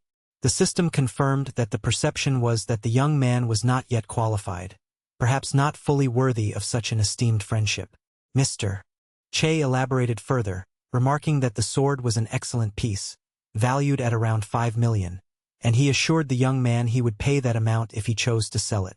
He added that, should the young man find something even more extraordinary in the future, he was welcome to bring it to him without fear of rejection or disdain. The young man had initially intended to offer the sword as a gesture of friendship, believing that this shared interest could forge a meaningful bond. However, the elderly man's refusal indicated that mere material gifts did not suffice in creating or cementing genuine friendships, especially when the qualities of character and skill were paramount. He found Mr. Che a fascinating individual, someone whose views and demeanor he respected. The fact that the elder dismissed material offerings so readily suggested a person of principle, values more profound than wealth or possessions. This realization made the young man understand that true bonds are built on integrity, talent, and mutual respect, not on the mere exchange of treasures. He turned his attention to a broader idea. Business success was not solely about financial wealth. Skills, talents, and competence played an equally vital role in establishing trust and forging alliances. To illustrate his point, he mentioned that if the sword had indeed been used by Liuba, a legendary figure, it would be worth 50 million, well beyond measured market values, emphasizing the importance of reputation and mastery. Mr. Che expressed curiosity about this assertion. He asked whether the young man was truly confident that the sword was linked to Liuba, implying that such an attribution could significantly elevate its value. The young man confirmed his belief, asserting that he knew this fact with certainty. The elder, surprised, asked how he was so sure of this connection. The young man explained that he was an ordinary person but had learned to harness certain skills, particularly in calculations and divination. He claimed that his abilities allowed him to analyze antiques and artifacts, seeing beyond superficial appearances. His insights were rooted in education, educated guesses based on thorough knowledge, observation, and intuition. The elder asked in surprise whether he really possessed such talents. The young man affirmed this, stating that he could determine the authenticity and history of antiques simply by analyzing their details and craftsmanship. The system, monitoring this interaction, indicated that outside the room, someone named Sao, a girl, was attempting to eavesdrop, eager to understand what was happening inside. Meanwhile, the girl tried to scale the wall intentionally, suspecting that the young man might try to deceive her grandfather again. She watched from a distance, intending to gather information. When she looked upward, her grandfather's gaze met hers. He seemed to be aware of her presence. In an attempt to communicate, the young man greeted her, an unexpected gesture that surprised her. She questioned his motives, asking why he was provoking her grandfather. Her voice questioned his actions with a hint of suspicion. Her grandfather suddenly shouted at her, startling her with a loud cry, an expression of anger or frustration, before she ran away in fear. The scene was charged with tension and unspoken understanding. Meanwhile, the young man pressed on, asking if the elder now believed in his abilities to predict and analyze. The old man responded cautiously, suggesting that his earlier assumptions might have been based on outward signs, an outside movement that indicated Sao's presence. He pointed out that such deductions were insufficient to prove the young man's ability to foresee future events or think several steps ahead. The young man considered how difficult it was to convince an elder of his true talents. He wondered aloud how he might demonstrate his skills effectively, how he could prove that his insights were genuine. If he failed to do so swiftly, he feared the situation would only worsen, becoming increasingly complex and unpredictable. He was aware of the system's presence, which offered a probability, an 87% chance, that he could succeed in persuading the elderly man. Confidence swelled within him as he considered the possibilities, a chance to demonstrate his unique abilities and earn the elder's trust. Realizing the importance of action, the young man contemplated ways to prove his talent convincingly. If he could perform a demonstration, perhaps he could change the elder's perception and forge a genuine alliance. This pursuit of trust and recognition became the central focus of his mind. As he prepared himself for the challenge ahead, understanding that every moment and every choice could determine the outcome of this intricate dance of human relationships and hidden truths. In the heart of a sprawling city renowned for its rich history and timeless treasures, a man named Bayu found himself immersed in a world where ancient artifacts whispered tales of bygone eras. Though a seasoned connoisseur, his reputation was built not just on expertise, but on an uncanny ability to discern authenticity amidst the sea of counterfeit relics that flooded the market. Bayu's sharp eyes and meticulous methods had earned him the moniker of a virtuoso among his peers. His reputation was a testament to his extraordinary knowledge of antiquities, but he remained humbly aware of the complexities woven into each piece's story. On a particular day, he was summoned to a distinguished gentleman's residence, a place brimming with relics from distant dynasties, each holding secrets of the past. As Bayou entered the grand hall, he was greeted by an elderly man named Mr. Che. The old gentleman's demeanor was composed, yet there was an air of anticipation about him. His collection was reputed to contain some of the most valuable artifacts, and he approached Bayou with a specific inquiry. The question that had perplexed him for weeks centered around a certain artifact, an item whose origins and authenticity remained uncertain. The elderly man revealed that he possessed 26 antiquities in his collection, a number that was both precise and remarkable. His assertion that he simply knew how to count did little to diminish the aura of mystery surrounding his collection. Yet, for Bayou, numbers alone were insufficient. He used a sophisticated system designed to analyze relics, a tool that combined data analysis with pattern recognition to determine the likelihood of authenticity. Bayou activated his system, which initiated a barrage of analytical processes. Within moments, several pieces of information surfaced, distinct details about specific items in the collection. A few seconds into this digital introspection, the system fed him data that illuminated intricate details of individual artifacts, including their origins, historical periods, and stylistic features. The old man watched attentively, his curiosity piqued by the rapid flow of insights. The first relic discussed was an ancient utensil. Bayou explained that it was a genuine artifact from a renowned dynasty, with an estimated value around $20 million. Mr. Che nodded in acknowledgement but expressed skepticism, indicating that such a conclusion alone was unconvincing. For him, a true expert's opinion required more than raw data. Undeterred, Bayou proceeded to furnish more details, confidently stating that the collection also contained a jade platform renowned for its association with a revolutionary era of a prominent dynasty. He mentioned it was estimated to be worth approximately $5 million and once belonged to Shan Zukan, a high-ranking official or chamberlain during the One Lin period. The elderly man's eyes widened with surprise, and he asked how Bayou knew that specific detail. Bayou, with a hint of pride, responded that it took years of experience to accumulate such knowledge, and that his system's calculations were based on patterns that even seasoned experts might overlook. He urged the elder to remain calm, assuring him that the process was thorough and that the findings were solid. Mr. Che, slightly flustered but intrigued, urged Bayou to continue. Bayou shared further insights, describing a calligraphy brush holder that belonged to Emperor Haiyan Qin of the Qin dynasty, indicating it was crafted during the Republican era.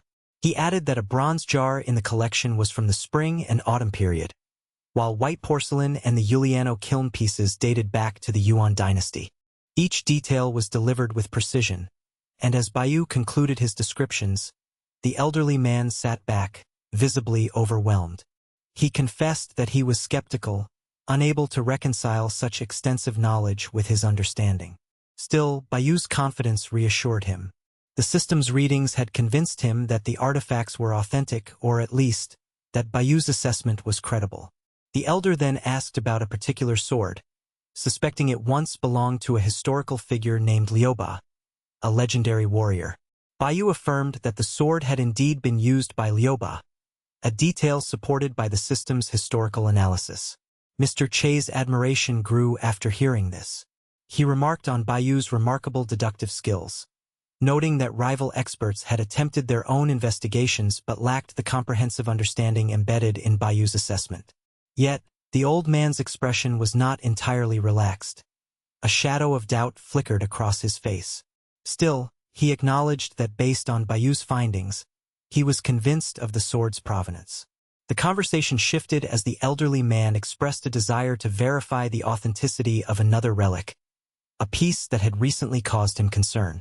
He hesitated but finally explained that he suspected a certain artifact's genuineness was compromised, though he had yet to confirm it definitively. Should Bayou succeed, it would greatly aid him in resolving his doubts. The elder offered a substantial reward, a sum equating to more than $1.5 million, for an honest appraisal. Bayu, observing this, reflected that the old man's concern was genuine, but also aware that the financial aspect might overshadow the core issue. His motivation extended beyond monetary gain. He aimed to uncover truths that could uphold the integrity of the collection. They descended into a basement, a shadowy vault where treasures stored away from the eyes of prying eyes. The older man explained that in his line of work, discretion was paramount because some treasures were sensitive or even dangerous if improperly handled. He revealed that he had recently acquired a rare blue and white nine-dragon vase, a masterpiece of exceptional quality that had attracted his suspicions. Bayu observed the vase closely, noting its craftsmanship and apparent authenticity, yet his system prompted him to seek a more definitive answer. He instructed the system to analyze the vase carefully, but ahead of revealing his findings, he paused and formulated a crucial question: whether the vase was an original or a reproduction. The system answered with certainty 100% false. The realization hit him suddenly. The porcelain was counterfeit, but the challenge was proving it conclusively. The system provided him with locating evidence, an indication that the vase was a fake. However, extracting this evidence required damaging the piece, specifically cracking the bottom of the vase, a task with a risk of destroying vital clues.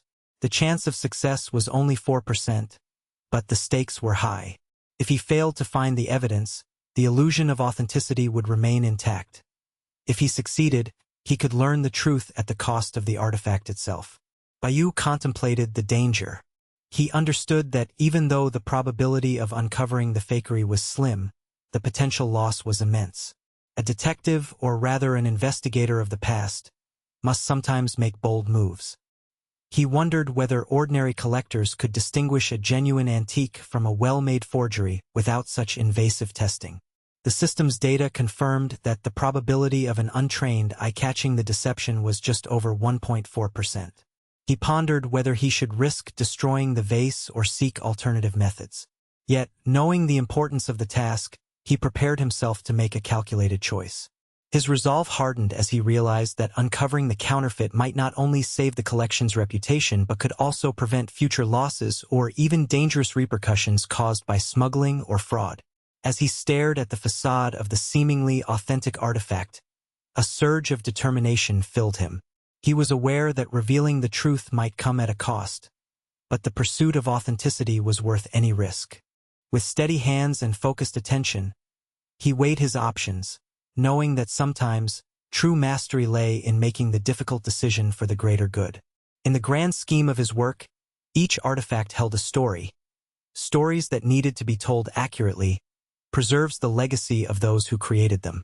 Whether a relic was real or fake, the importance of truth remained paramount, guiding him through the labyrinth of deception and ensuring that history would be honored in its most genuine form. In his state of desperation, the protagonist realized that even an ordinary person would find it almost impossible to distinguish the true from the counterfeit in the unique urn they were examining. This realization struck him profoundly. If even Mr. Che, the expert they relied upon, was struggling to identify the genuineness of the artifact, then surely other specialists would face similar difficulties. It became painfully clear to him that attempting to handle the urn carelessly could lead to disastrous consequences. A single accidental break could spell ruin, sealing his fate and rendering all efforts meaningless.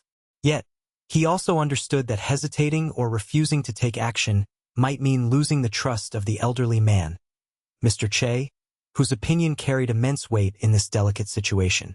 Mr. Che turned his gaze toward Bayu, the assistant, and asked if he had uncovered any clues or evidence.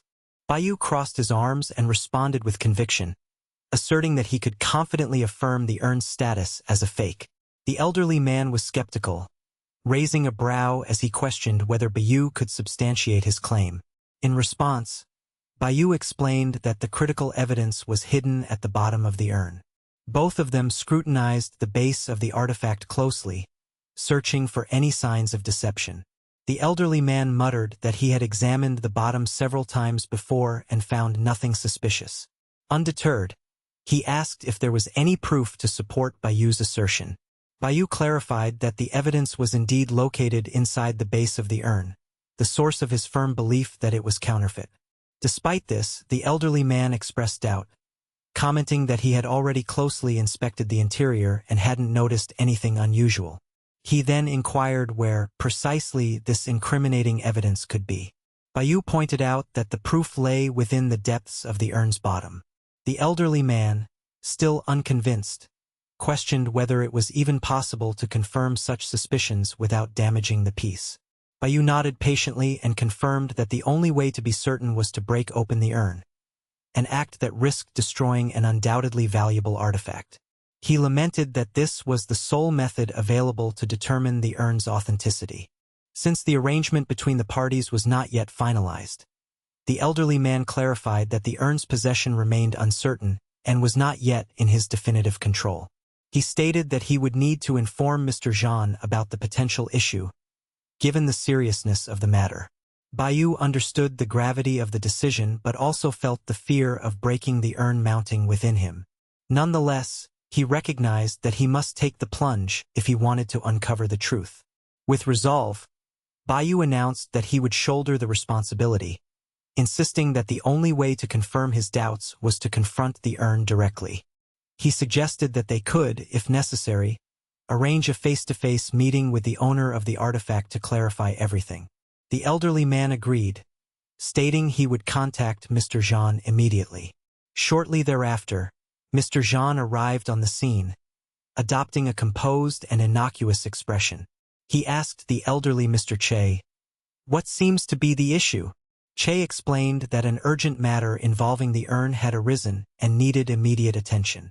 Observing the scene, Bayu noted that Mr. Che appeared to withdraw from the confrontation, leaving the lead to him, a strategic move that made Bayu realize he was running out of options. Feeling the weight of the moment pressing down on him, Bayu decided to speak with conviction. He openly accused Mr. Jean, asserting that the urn of the 9 dragons was in fact a forgery. Jean looked puzzled and asked how he could be so certain. Bayu explained that he knew, beyond a shadow of a doubt, that the artifact was a fake. When Jean dismissed this claim, pointing out that several experts had already examined the piece and declared it genuine, Bayu was unfazed. He asked Jean, who had so far remained silent, to demonstrate the evidence he had uncovered. Jean, never having heard of Bayu before, hesitated but then asked for details. Bayu suspected that Jean's confidence was just a front, an attempt to hide the fact that he was complicit in some deception. Recognizing the complexity of identifying the anomaly, especially considering the advanced technology used in the artifact's creation, Bayu declared that the truth could be revealed only through destruction, by breaking the urn open, despite the risks involved. Jean interrupted, declaring that he had no intention of selling the urn anymore. He insisted that Bayu could not, under any circumstances, break it. Bayu joked, implying that Jean was reluctant precisely because he knew the object was counterfeit. Jean's face darkened, his patience waning, and he asked sharply, "How dare you make such accusations?" He reaffirmed that he would not sell a fraudulent piece and was prepared to oppose any attempt to damage the artifact. Bayu considered Jean a shameless man, recognizing that he was trying to prevent the fraud from being exposed. Despite the mounting tension, Bayu was determined not to let the deception slip away. Without warning, Bayu suddenly struck the urn with force, shattering it into pieces. Fragments and shards scattered everywhere, dazzling everyone with their unexpectedness. The sight of the broken urn stunned all witnesses into disbelief.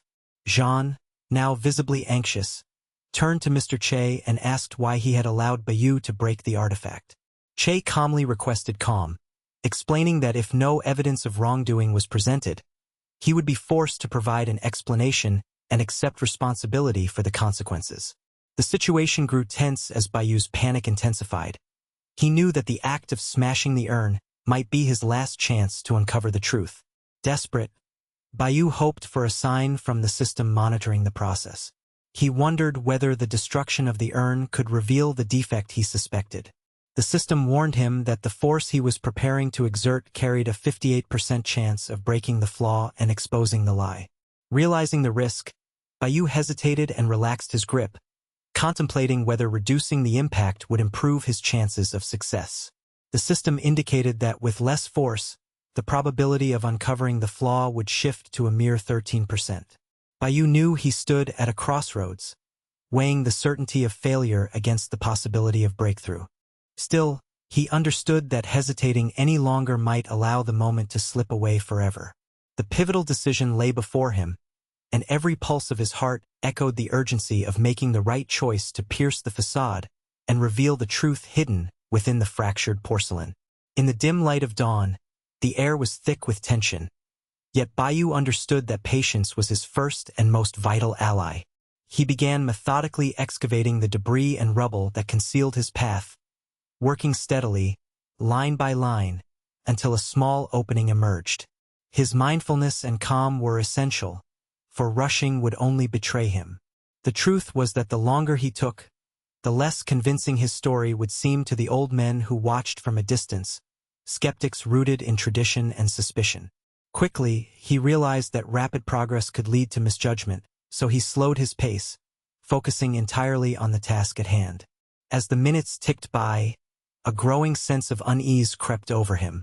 The older figures, guardians of their ancient beliefs, would remain unconvinced if he failed to demonstrate tangible evidence swiftly.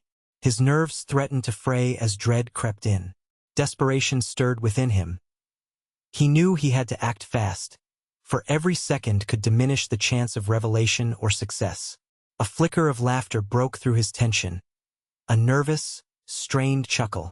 It escaped his lips free and spontaneous as he remembered the doubts surrounding the relics. The confrontation with Jean, another figure involved in this intricate game, began to intensify. Despite widespread claims that the vase in question was authentic, Bayu persisted in denying its legitimacy.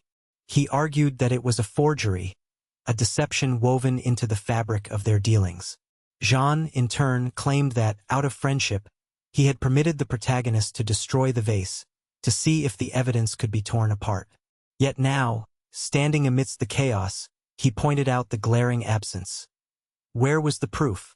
Several lucrative offers from various companies had been circulated, each vying for the supposed relic, and Jean insisted those offers underlined the importance of the square-off. Before the argument could escalate further, the elder interrupted, calm but firm. He reassured Bayu that there was no need for concern.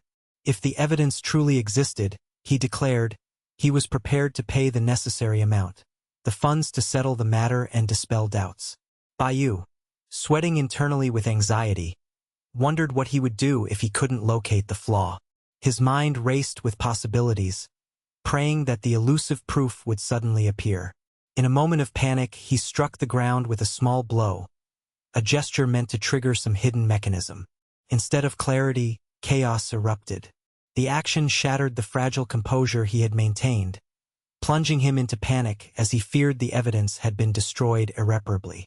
His heart pounded in his chest as he searched desperately for any sign of confirmation.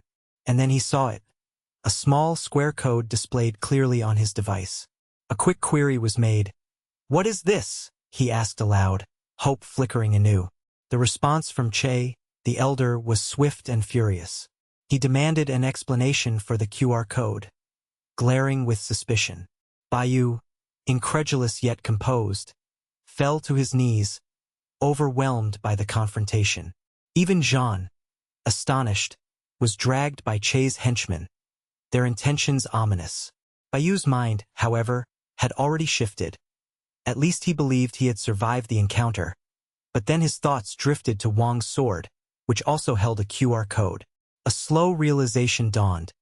Perhaps both relics originated from the same source, an interconnected web of deception and history.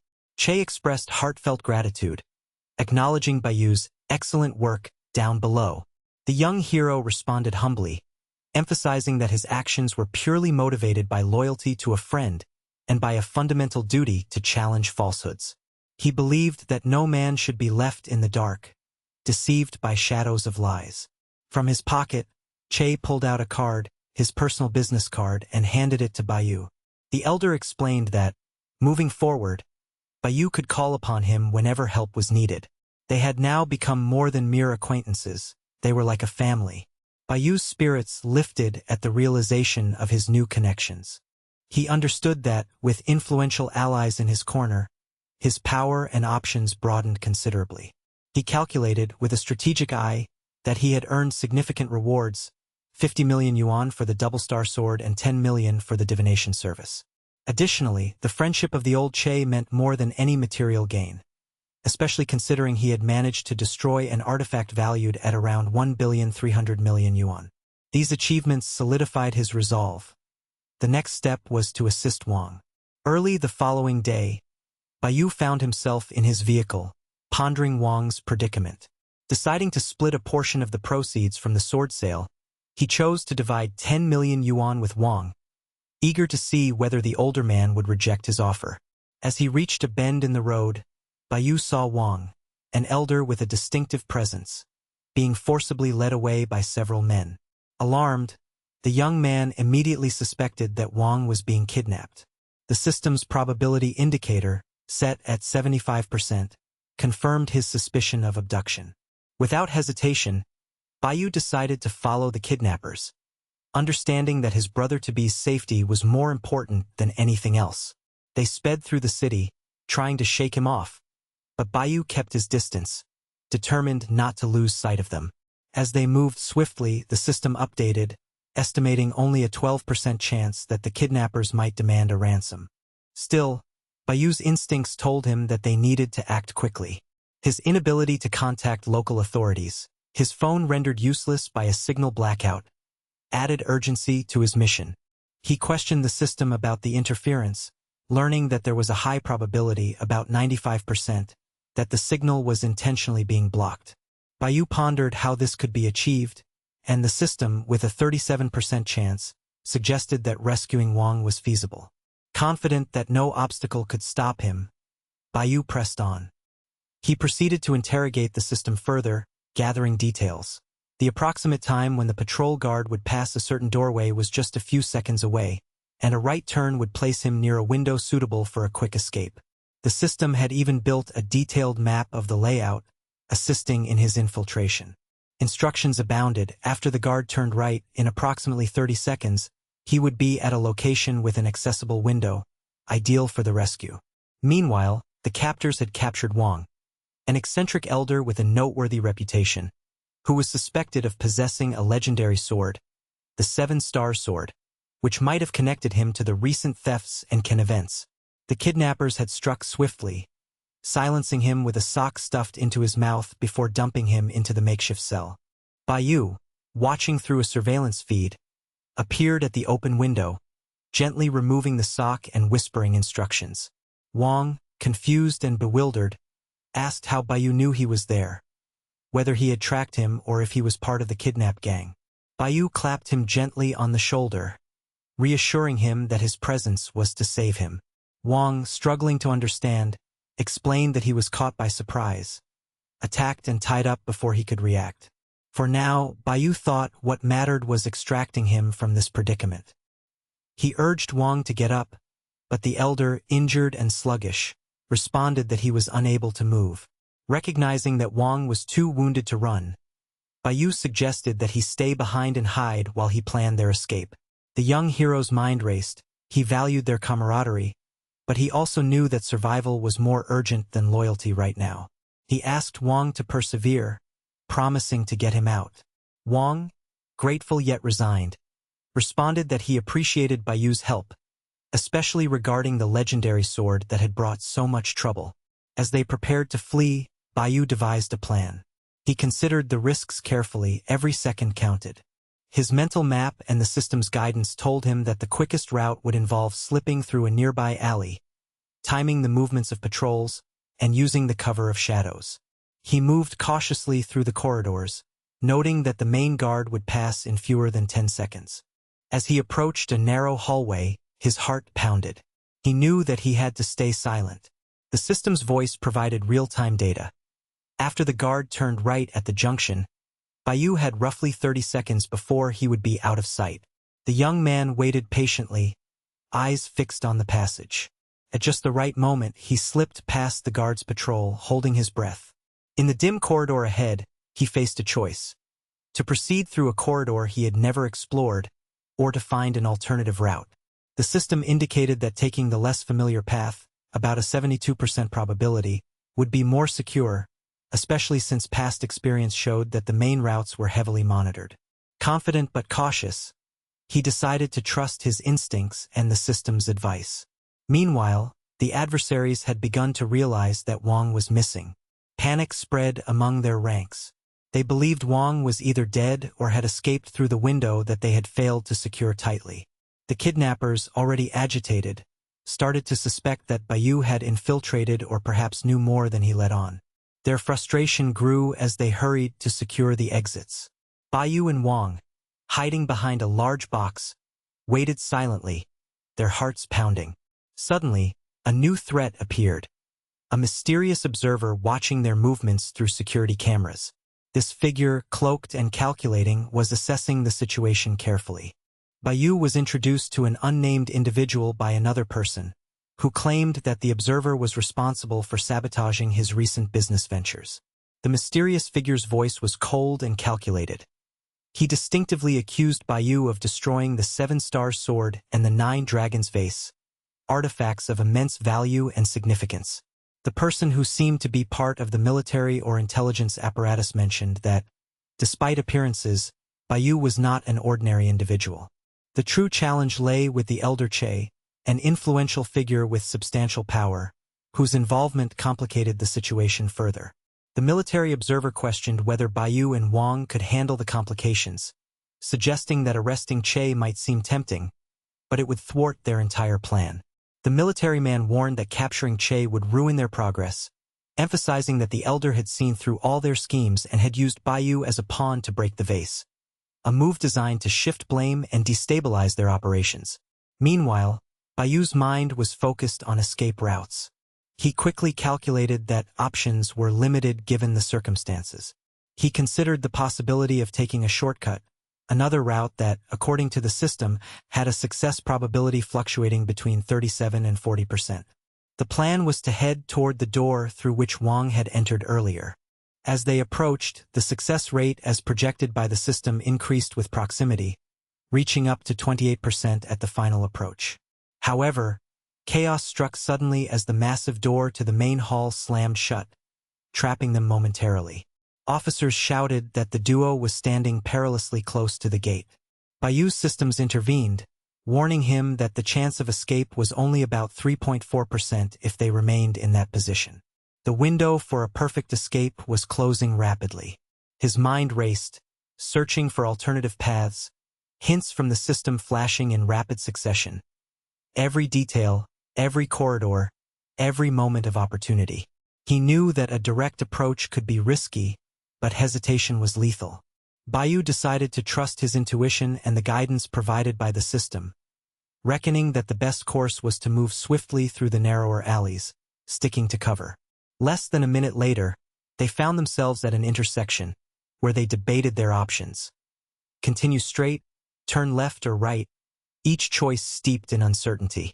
The young hero asked aloud if Wang had been in that exact position before, if he recognized the layout.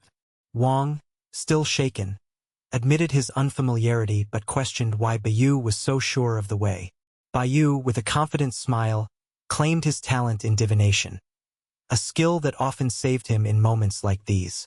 He asked Wang if he believed in such abilities.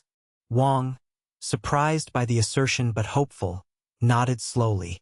The conversation was momentarily interrupted by surveillance footage. A shadowy figure appeared on the monitor. A person Bayu was introduced to, who claimed responsibility for damaging the artifacts and disrupting their operations. The voice from the dark spoke with disdain, accusing Bayu of destroying the legendary artifacts, the 7-star sword and the 9 dragons vase. The person, ostensibly a high-ranking officer, declared that despite Bayu's unassuming exterior, his true power lay in his uncanny ability to see through falsehoods. A tense exchange ensued as the military man expressed concern about Che's influence. He feared that Che, an elder with deep roots, could destabilize their plans. Inside sources suggested that arresting Che would eliminate their only obstacle. Yet they understood that doing so might cause chaos, as Che possessed the wisdom and foresight to see through their schemes. A warning was issued. Any attempt to sideline Che would be met with fierce resistance, possibly leading to irreversible damage. Meanwhile, Bayou, always cautious, analyzed their escape possibilities. He realized that their options were limited, and exhaustion was setting in. The realization dawned that taking a shorter path might, paradoxically, be the safest, if they could navigate it successfully. He reflected on the fluctuating probabilities of success, which varied from 37 to 40%, depending on the route chosen. The suggested paths were to move toward the doorway where Wang was initially captured and then to edge around the perimeter, avoiding the heavily guarded main sections. As the group hurried along, the tension intensified. The moment to act was near. Every minute became crucial, and Bayou relied on the detailed map and real-time updates from his system. He meticulously planned each step, counting seconds, measuring distances, estimating guard patrols. His instincts honed by experience and by the system's guidance made him confident that swift, calculated moves would lead to safety. The pursuers grew more frantic, realizing that their quarry was slipping away despite their efforts. Wang, hobbling and injured, was kept hidden as Bayou executed the final stages of their plan. Their goal was clear: escape before the enemies regrouped and sealed their fate. Every second counted, and Bayou's internal calculations told him the window was small but still open, if they moved with precision and resolve. The surveillance system, with its ever-watchful eye, transmitted real-time updates. A secret observer, a figure cloaked in shadows, watched their every move. This mysterious presence, linked to powerful unseen figures, assessed their chances, calculating probabilities that hovered around 37% to 40%. It remained an unseen sentry, quietly evaluating whether the daring plan would succeed or crumble under pressure. With daring and resolve, Bayou pushed forward, threading through narrow corridors, avoiding patrols, trusting his intuition and the system's guidance. Their exit strategies were carefully weighed, shortcuts that could lead directly to safety versus longer, safer routes. Every move was calculated, every decision weighed for maximum advantage and minimal risk. The tension mounted as they approached the final stages of their escape, aware that success depended on a mix of luck, skill, and careful timing. As they navigated the labyrinthine corridors, whispers of the ongoing chess game reached their ears. An unseen war played out behind the scenes involving military figures, powerful elders, and clandestine operatives. The stakes were high, and each decision could tip the balance. Yet within that chaos, Bayou maintained his focus, knowing that his actions today could determine not only his fate, but that of his companion and the truth they sought to uncover. As chaos erupted around him, Bayou found himself paralyzed, caught in a whirlwind of violence and confusion. The sound of shattering glass and the roar of fists pounding against flesh filled the air as a car screeched to a halt nearby. Out stepped a group of heavily armed gangsters, their wary eyes scanning the tumultuous scene. To Bayou's mind, it seemed as though fate had conspired against him that day, and perhaps the system had played a part in his suffering. Yet, with no time to dwell on such thoughts, he knew his only option was to fight, to stand his ground against the gathering storm. The brutal melee had left everyone strewn across the ground, many battered and bloodied, groaning in pain. Yet, remarkably, both Bayou and Guan remained upright amidst the chaos. A cigarette, discarded in the dust, slipped from the ground and burned briefly before vanishing beneath a footstep. Suddenly, a commanding voice cut through the noise, the voice of the final boss, the overarching antagonist, calling out for Bayou and Guan to step closer. Bayou, ever defiant, stepped forward with clenched fists, intent on striking him down. The boss, however, moved with ease, sidestepping the attack and unleashing a swift punch that sent Bayou spinning. Wang, eager to join the fray, lunged in but was swiftly struck again, collapsing to the ground. The boss's hunger for victory unfurled as he pressed for more, but Wang, exhausted and defeated, demanded that he finish him off, declaring that he was too weary to continue the fight. In response, a voice belonging to a military figure pierced through the chaos. He claimed that their base had been invaded, a trespass that had destroyed his operations, wounded his men, and compromised his territory. The invaders believed themselves invincible, thinking they could easily die in combat. Baiyu listened attentively, contemplating the soldier's words, but he understood that wasting time dwelling on the past was pointless. Survival depended on swift action. He turned inward, consulting the system, assessing his chances of escape. The system's answer was sobering, a mere 33% probability of survival. Still, he reasoned that was better than nothing. Wang, noting Baiyu's focused demeanor, sensed that he was strategizing an escape plan. Determined to buy himself a moment, Wang rose to his feet and called out to the boss, suggesting he was interested in a game, hoping to divert attention. Before he could finish, Wang was met with a brutal kick to the stomach and a punch to the jaw. Miraculously, he remained standing. Baiyu, observing Wang's resilience, thought to himself that the older man was not suited for combat but rather for absorbing punishment. He wondered whether Wang's toughness was a key to breaking free from this deadly situation. The system confirmed, with a confidence level of 100%, that Wang's unique ability to sustain damage and recover quickly could indeed be pivotal. Desperate, Baiyu pleaded for Wang to use his powers immediately, emphasizing that their lives depended on it. Wang, visibly offended, scoffed at Baiyu's suggestion, ridiculing him by implying that only because he was large and heavy did Baiyu think he was comparable to a martial arts hero. Baiyu, noting Wang's attitude, surmised that he was more like a kung fu panda than a master fighter. Nevertheless, he saw no other choice but to exploit Wang's supposed strength. Wang, seizing the moment, lunged at the boss's legs, shouting that he would ask his wife for money, questioning aloud how much she wanted for their rescue. This absurd revelation caused the group to hesitate. Embarrassment painted their faces as they witnessed Wang's futile attempt to manipulate the situation. Seizing his chance, Wang managed to slam the boss to the ground, exploiting his momentary distraction. The boss, realizing he had been deceived, erupted in fury, kicking Wang viciously, who tumbled to the dirt and was immediately assaulted without mercy. The scene grew brutal as the gang members beat their prisoners mercilessly, with Wang enduring a relentless barrage. Amid the chaos, Wang's pained expression evoked a pang of sympathy from Baiyu. He recalled that when individuals lose control of themselves, they can sometimes tap into a hidden well of strength, transforming into more formidable beings for a limited time. He quickly inquired through the system whether Wang possessed such an ability. The response was affirmative, a probability of 78% that Wang's uncontrolled rage could awaken a surge of power. The boss, cigarette in hand, growled that he was tired of beating on the two of them and ordered his cronies to finish the job. The gang members confirmed they were ready, their faces hardened with resolve. The boss then asked Baiyu if he had any final words. Baiyu looked at Wang, whose battered face betrayed a glimmer of hope. He revealed there was something Wang had been hiding, namely, that the legendary double-edged sword was actually authentic. Wang, momentarily incapacitated, suddenly sprang back to his feet. Baiyu pressed on, revealing he had sold the sword for 60 million reis, and the money he displayed belonged to that transaction.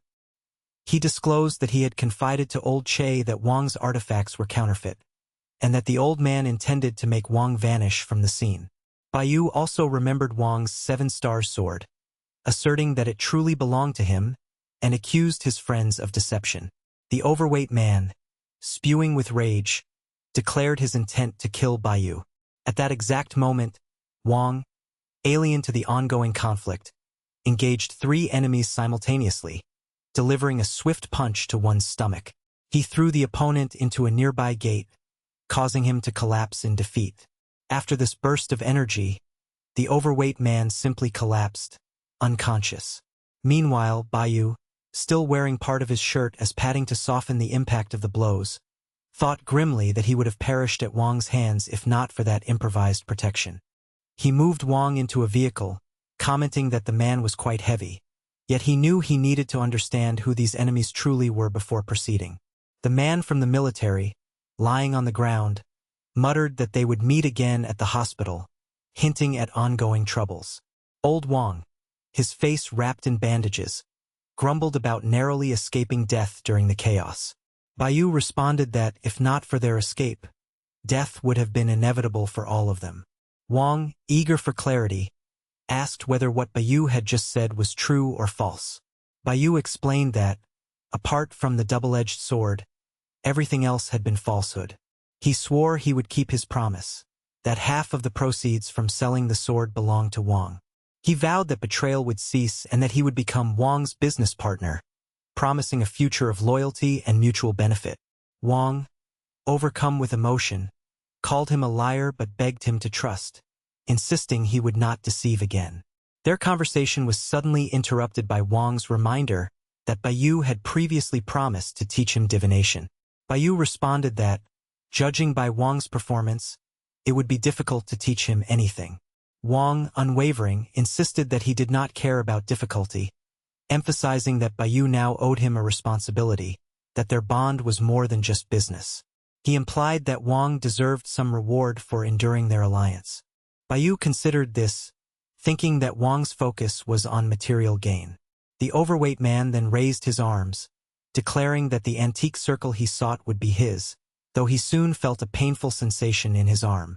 Baiyu rose to his feet and asked if Wang truly did not know who had been behind the kidnapping. Wang responded dismissively, saying he didn't know. If he had known, he would have acted accordingly. Baiyu surmised that Wang's silence was either ignorance or deliberate concealment, but he sensed that the only significant difference in their recent actions was the investigation into the seven-star sword, a detail that might be linked to the kidnapping. The system confirmed with absolute certainty that Wang had been involved, raising Baiyu's suspicions. Considering that, he wondered about the level of deception within the group they faced. His suspicion deepened when he recalled involvement with two artifacts connected to the gang, the fake sword and the suspicious face, both tied to their enemies. He asked the system what the probability was of becoming a target of this group, and the answer was a resolute 100%. Realization dawned on Baiyu that Wang's kidnapping was at least partially his fault.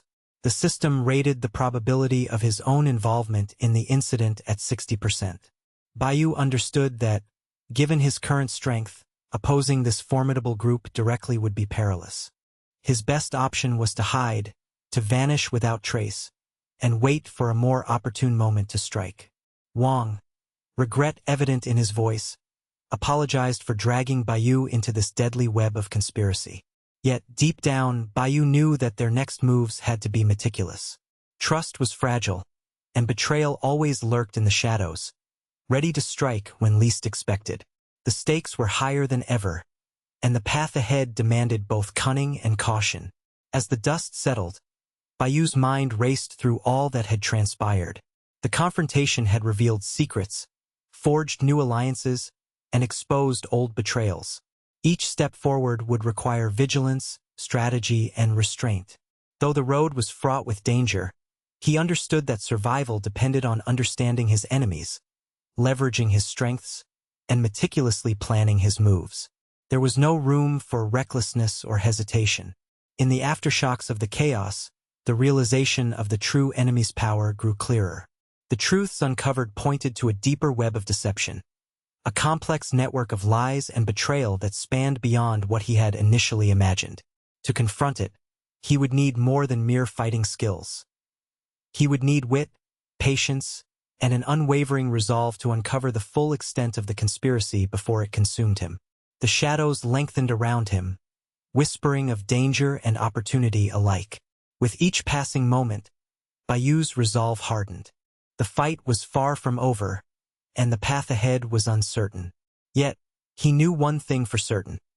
He would do whatever it took to survive, to unveil the truth, and to forge a new future beyond the chaos. In the midst of the chaotic web of secrets and shadows that entwined their lives, the story unraveled around a complex interplay of danger, loyalty, and treachery.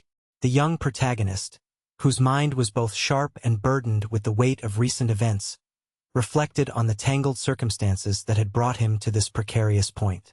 He thought about the man known as the Gordo, a figure whose reputation was shrouded in ambiguity, and how, despite his prominence, he remained oblivious to the role he had unknowingly played in this dangerous game.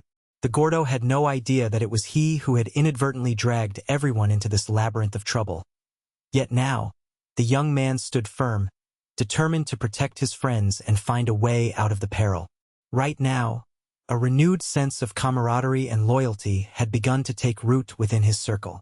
A particular figure, Hang, whom he now regarded as a brother, had recently acknowledged the bond that united them. This acknowledgement deepened the resolve of the young man to shield Hang at all costs, recognizing that the connections forged through shared hardship added a layer of strength and purpose. As their concerns grew, a sudden call on Bayu's cell phone disrupted the tense silence. It was Mr. Che, an influential character whose authority extended into the underground dealings they all sought to navigate. The caller's voice was steady yet cautious, inquiring whether everything was all right. The young protagonist listened intently and expressed gratitude for the concern, sensing that Che's call was more than mere politeness. It hinted at a deeper suspicion that Che himself was aware of the complex ties linking him to the circle of antiquities and shady dealings. Che informed him that he would be away from the city for a few days, a warning that carried an undertone of caution. He advised Bayu and Wan to be vigilant, emphasizing that the gang they faced would not let them leave without a fight. The words echoed in their minds, casting a shadow of urgency and threat. As the conversation concluded, Bayu, ever cautious, asked if Che had more details regarding the risks. The reply was non-committal.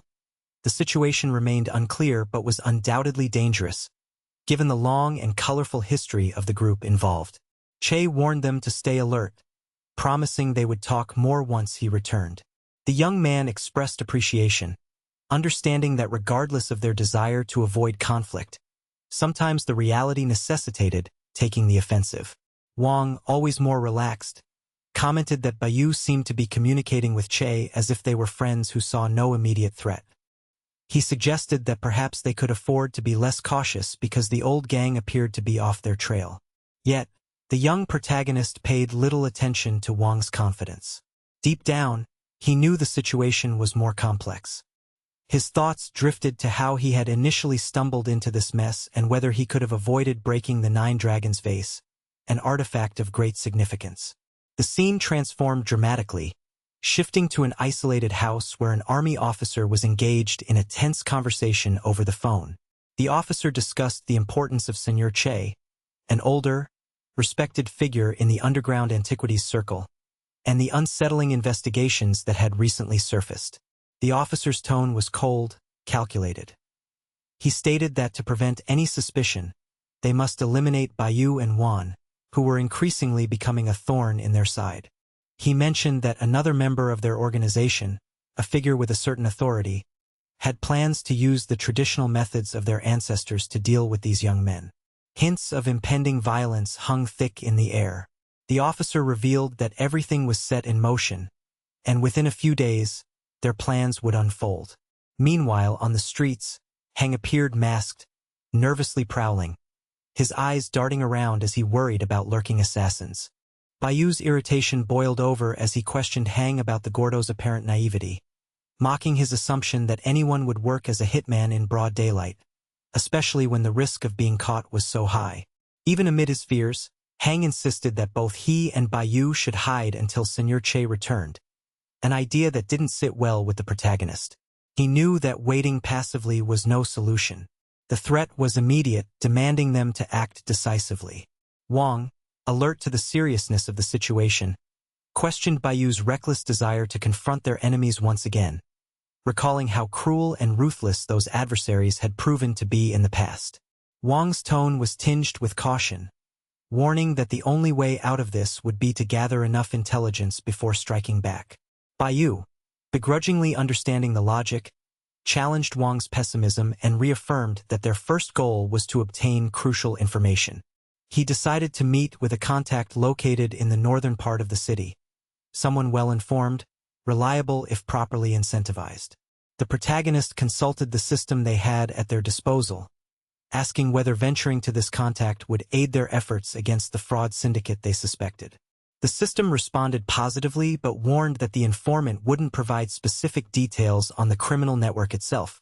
Instead, a more specialized individual, an expert, would be present at the location, someone who could assist them better in uncovering the truth. Soon, The scene shifted to an extraordinary nocturnal antique fair, a vibrant, bustling market that thrived under the cover of darkness. The young man was captivated by the uniqueness of this gathering, marveling at how Wang explained that the fair operates from sunset until dawn, a mysterious event that attracted collectors, traders, and secretive buyers from all over the city. Wang then suggested showing Baiyu a concealed spot behind a wall nearby, implying that they could observe without attracting attention. Unbeknownst to them, a shadowy figure observed their movements from a distance, speaking into a phone with quiet urgency. The suspicious individual had arrived at the fair as instructed, confirming their arrival and the successful setup of the plan.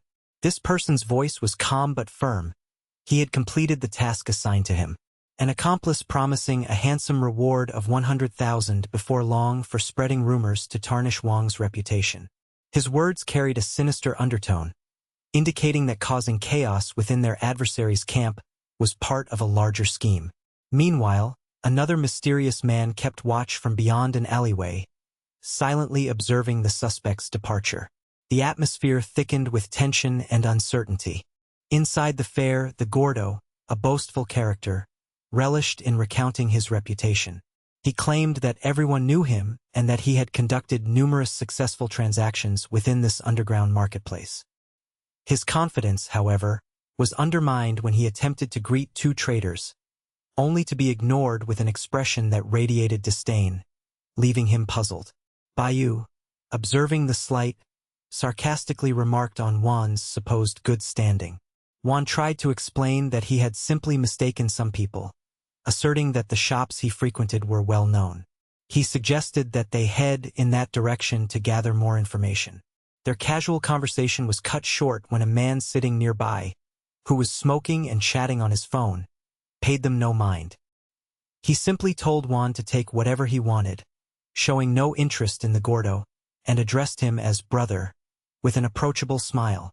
Wan inquired about available goods, prompting the man to respond coldly that everything was reserved and that Wan could go elsewhere.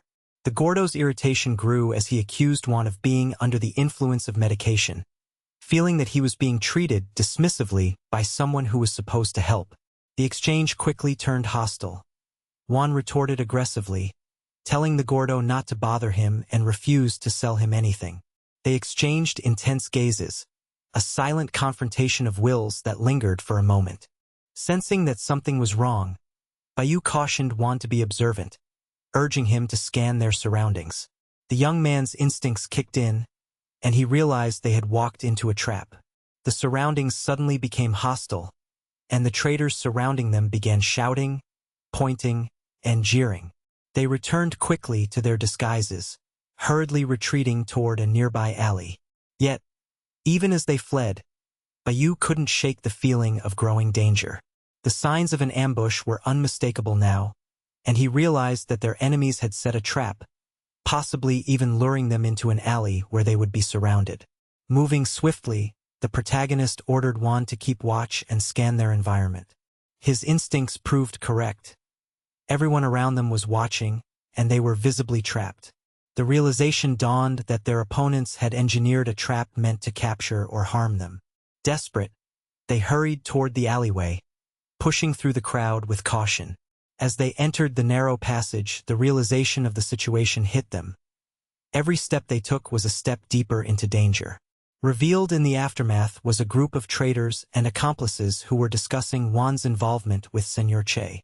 One of them revealed that Wan had been working for the older man, who had wanted to purchase the 9 Dragons vase but lacked the money. Instead, he sent Wan to destroy the artifact and claim it was a fake. Another trader added that Baiyu was also involved in the scheme, and that the owner of the vase had been thrown into the local reservoir. Questions arose about why the police had not been notified, but the reply was straightforward. Senor Che was a powerful figure within the antiquities circle, and no one dared oppose him. The narrative continued to deepen, revealing how several recent sightings of Hanan and Baiyu in the marketplace added to the suspicion and the tension. Elements of the underground world, filled with deception and danger, created a tense, almost surreal atmosphere where alliances could shift at a moment's notice. Every move was calculated. Every glance was scrutinized. Within this complicated environment, they struggled to discern friend from foe, knowing only that the path ahead was fraught with peril, and that trust was a rare commodity in the shadows they inhabited. Once again, doubts clouded the air as the whispers of rumors circled among the small community. Yet, the elder Wang remained firm, asserting that where there's smoke, there's fire, and that everyone believed in the truth of these rumors. His words were charged with frustration, threatening to spill over into words of anger. However, Bayu swiftly interrupted him, cautioning silence, and the two quickly slipped into a shadowed alleyway, seeking refuge from prying eyes and ears. The young protagonist stood amidst the shadows, pondering. He suspected that these rumors might not be mere hearsay but rather a deliberate spread by a cunning group of scammers. His intuition was backed by the system, which confirmed a high probability, almost 2/3, that these rumors were intentionally planted. Juan, the fiery one among them, grew increasingly irritated. He demanded to know who was responsible for spreading these falsehoods. In response, the young man explained that the false information was aimed at the old man Che, a prominent figure in the antique circle. To his understanding, Che was an influential individual, and such rumors, if left unchallenged, could damage his reputation and cause chaos within their circle. However, since Che held a high status, he dismissed the rumors with a certain nonchalance. Yet, the repercussions of the gossip did not stop there. It seeped into their own lives, causing unforeseen damage. The grumpy older man expressed his concern, voicing fears that such malicious schemes could lead to unfortunate consequences.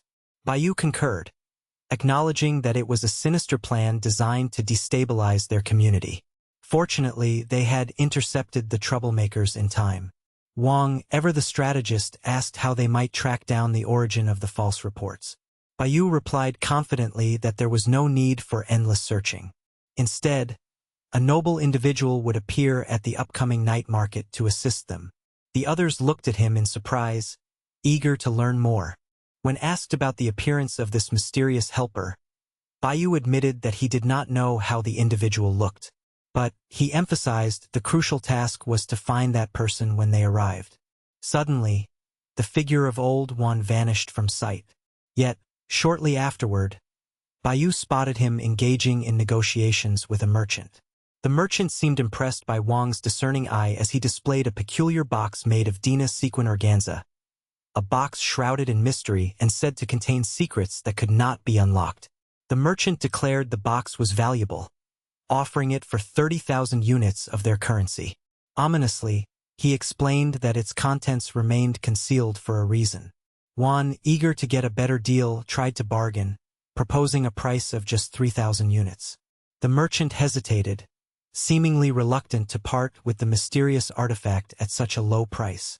He then asked Juan to increase his offer, citing financial difficulties. The young man turned to the system, seeking clarity. He inquired about the likelihood that this item was genuine. The system responded confidently, with a 100% certainty that the box was authentic and genuine. Bayu acknowledged Wang's shrewdness, yet decided it was best to allow the negotiation to proceed. The fat merchant raised his offer by an additional 5,000 units, and despite some reluctance, the merchant agreed to sell the box. Wang expressed satisfaction, commenting that he would enjoy the treasure within. The merchant, resigned to his fate, admitted that he might earn only a modest profit from this sale. He wished everyone good luck, implying that if the merchant decided to sell, the transaction would be fruitful. Just as the deal was about to conclude, a mysterious hand suddenly reached over and placed itself upon the box. The figure attached to this hand was shrouded in an intimidating aura, a man whose appearance was both frightening and commanding. His eyes seemed to pierce through the shadows, and his presence cast a chilling silence over the scene. He declared that the two could not be trusted, accusing them of lacking sincerity. His words carried weight, filled with menace and suspicion. The moment froze as everyone sensed the tension rising. It was then that the man revealed his motive. He accused them of not supporting the cause by leaving a like on a certain video, implying that such simple acts of support could help a channel grow and produce more peculiar, entertaining content. He suggested that by showing their approval, they could assist in bringing more exciting stories and mysteries to their community. His words, bizarre yet compelling, echoed in the silence that followed. The figure's voice faded into the shadows, leaving everyone to ponder his enigmatic message while the mysterious hand remained resting upon the enigmatic box, the air thick with unspoken questions and unresolved tension.